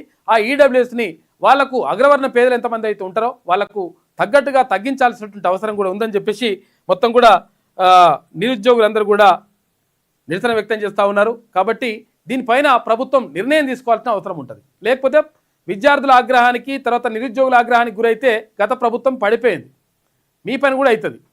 కాబట్టి చూసుకుంటే మంచిగుంటుంది. ఇక యాదాద్రి పవర్ఫుల్ అని చెప్పేసి సాకారం అవుతున్న కేసీఆర్ కళ YTPS యూనిట్ 4 COD సక్సెస్ అయిందని చెప్పేసి ఒక వార్త కనిపిస్తూ ఉంది. కేసీఆర్ దాతృత్వం అంట. ఇటీవల ప్రమాదంలో తండ్రిని కోల్పోయిన చిన్నరాజు నవీన్కు పై చదువుల కోసం ఆర్థిక సాయం చేసిందంట కేసీఆర్. అట్లనే చాలామందిని పంపిస్తాం కాక, నువ్వు ఒకవేళ చేస్తా అంటే చెప్పు, మేము చాలామందిని పంపిస్తాం, చేయాలి, మీరు చేయాలని చెప్పేసి కోరుకుంటున్నాం. మేము ఒకరికి ఇచ్చేసి ఫోటో దించుకోవడం కాదు, చాలామందికి చేయండి. కేసీఆర్ అరెస్ట్కు సర్కార్ కుట్రాలని చెప్పేసి ఇక్కడ RS ప్రవీణ్ కుమార్ అంటున్నారు. ఇక బెంగాల్లో ఈడీ స్ట్రాటజీ చేస్తే అది ఎత్తుకపోయారట. పైకి చెప్పేది కహాని బాబు కోసమే కమిటీ అని చెప్పేసి ఒకటి. బంగాళాఖాతంలో వాయుగుండం, అగ్రికల్చర్ యూనివర్సిటీలో ప్రశ్నపత్రాలు లీక్ అయినాయి. ఇక భూభారతిలో భారీ స్కామ్ అంట, రిజిస్ట్రేషన్లో చలాన్ల కుంభకోణం జరిగిందని చెప్పేసి. ఇక మీనాక్షికి ఇదే చివరి మీటింగ్ అని చెప్పేసి గురువారం నాటి గాంధీభవన్ సమావేశమే ఆఖరా అని చెప్పేసి ఒక వార్త వేసింది ఈమె. మొత్తం మీద జరుగుతున్నటువంటి పరిణామాలు ఇట్లా ఉన్నాయి. అయితే ఏది ఏమైనప్పటికీ ప్రజలు చైతన్యమైనప్పుడు మాత్రమే ఇదంతా కూడా సెట్ అయిపోతుంది లెక్క. కాబట్టి పత్రికలు ఏం రాస్తున్నాయి, పత్రికలు మన గురించి రాసే పరిస్థితి లేదు. టీవీ ఛానల్ ఏం చూపిస్తున్నాయి, మన గురించి చూపించేటువంటి పరిస్థితి లేదు. కాబట్టి ఎవరి కోసం, ఎవరి ప్రయోజనాల కోసం వాళ్ళు చేస్తున్నారో చూసి మనం దాన్ని అర్థం చేసుకోగలిగితే మనము మన మీడియా ఏది, తర్వాత మంది మీడియా ఏది అనేటువంటి విషయాన్ని క్లారిటీకి ఉంటే డెఫినెట్గా మంచిగా జరుగుతుంది. ఓటు వేసేటప్పుడు ఆలోచించుకొని ఓటు వేయండి. ఎందుకంటే ఇప్పుడు మున్సిపల్ ఎన్నికలు వస్తూ ఉన్నాయి. కాబట్టి ఈ మున్సిపల్ ఎన్నికలతోటి క్లియర్గా మనం బుద్ధి చెప్పాల్సిన అవసరం ఉన్నది. బీసీలకు ఎవరు టికెట్లు ఇస్తున్నారు, ఎస్సీ ఎస్టీ బీసీ మైనార్టీలకు ఎవరు టికెట్లు ఇస్తున్నారు, ఏం కథ, దాన్ని చూసి ఓటేస్తే లెక్క సెట్ అయిపోతుంది.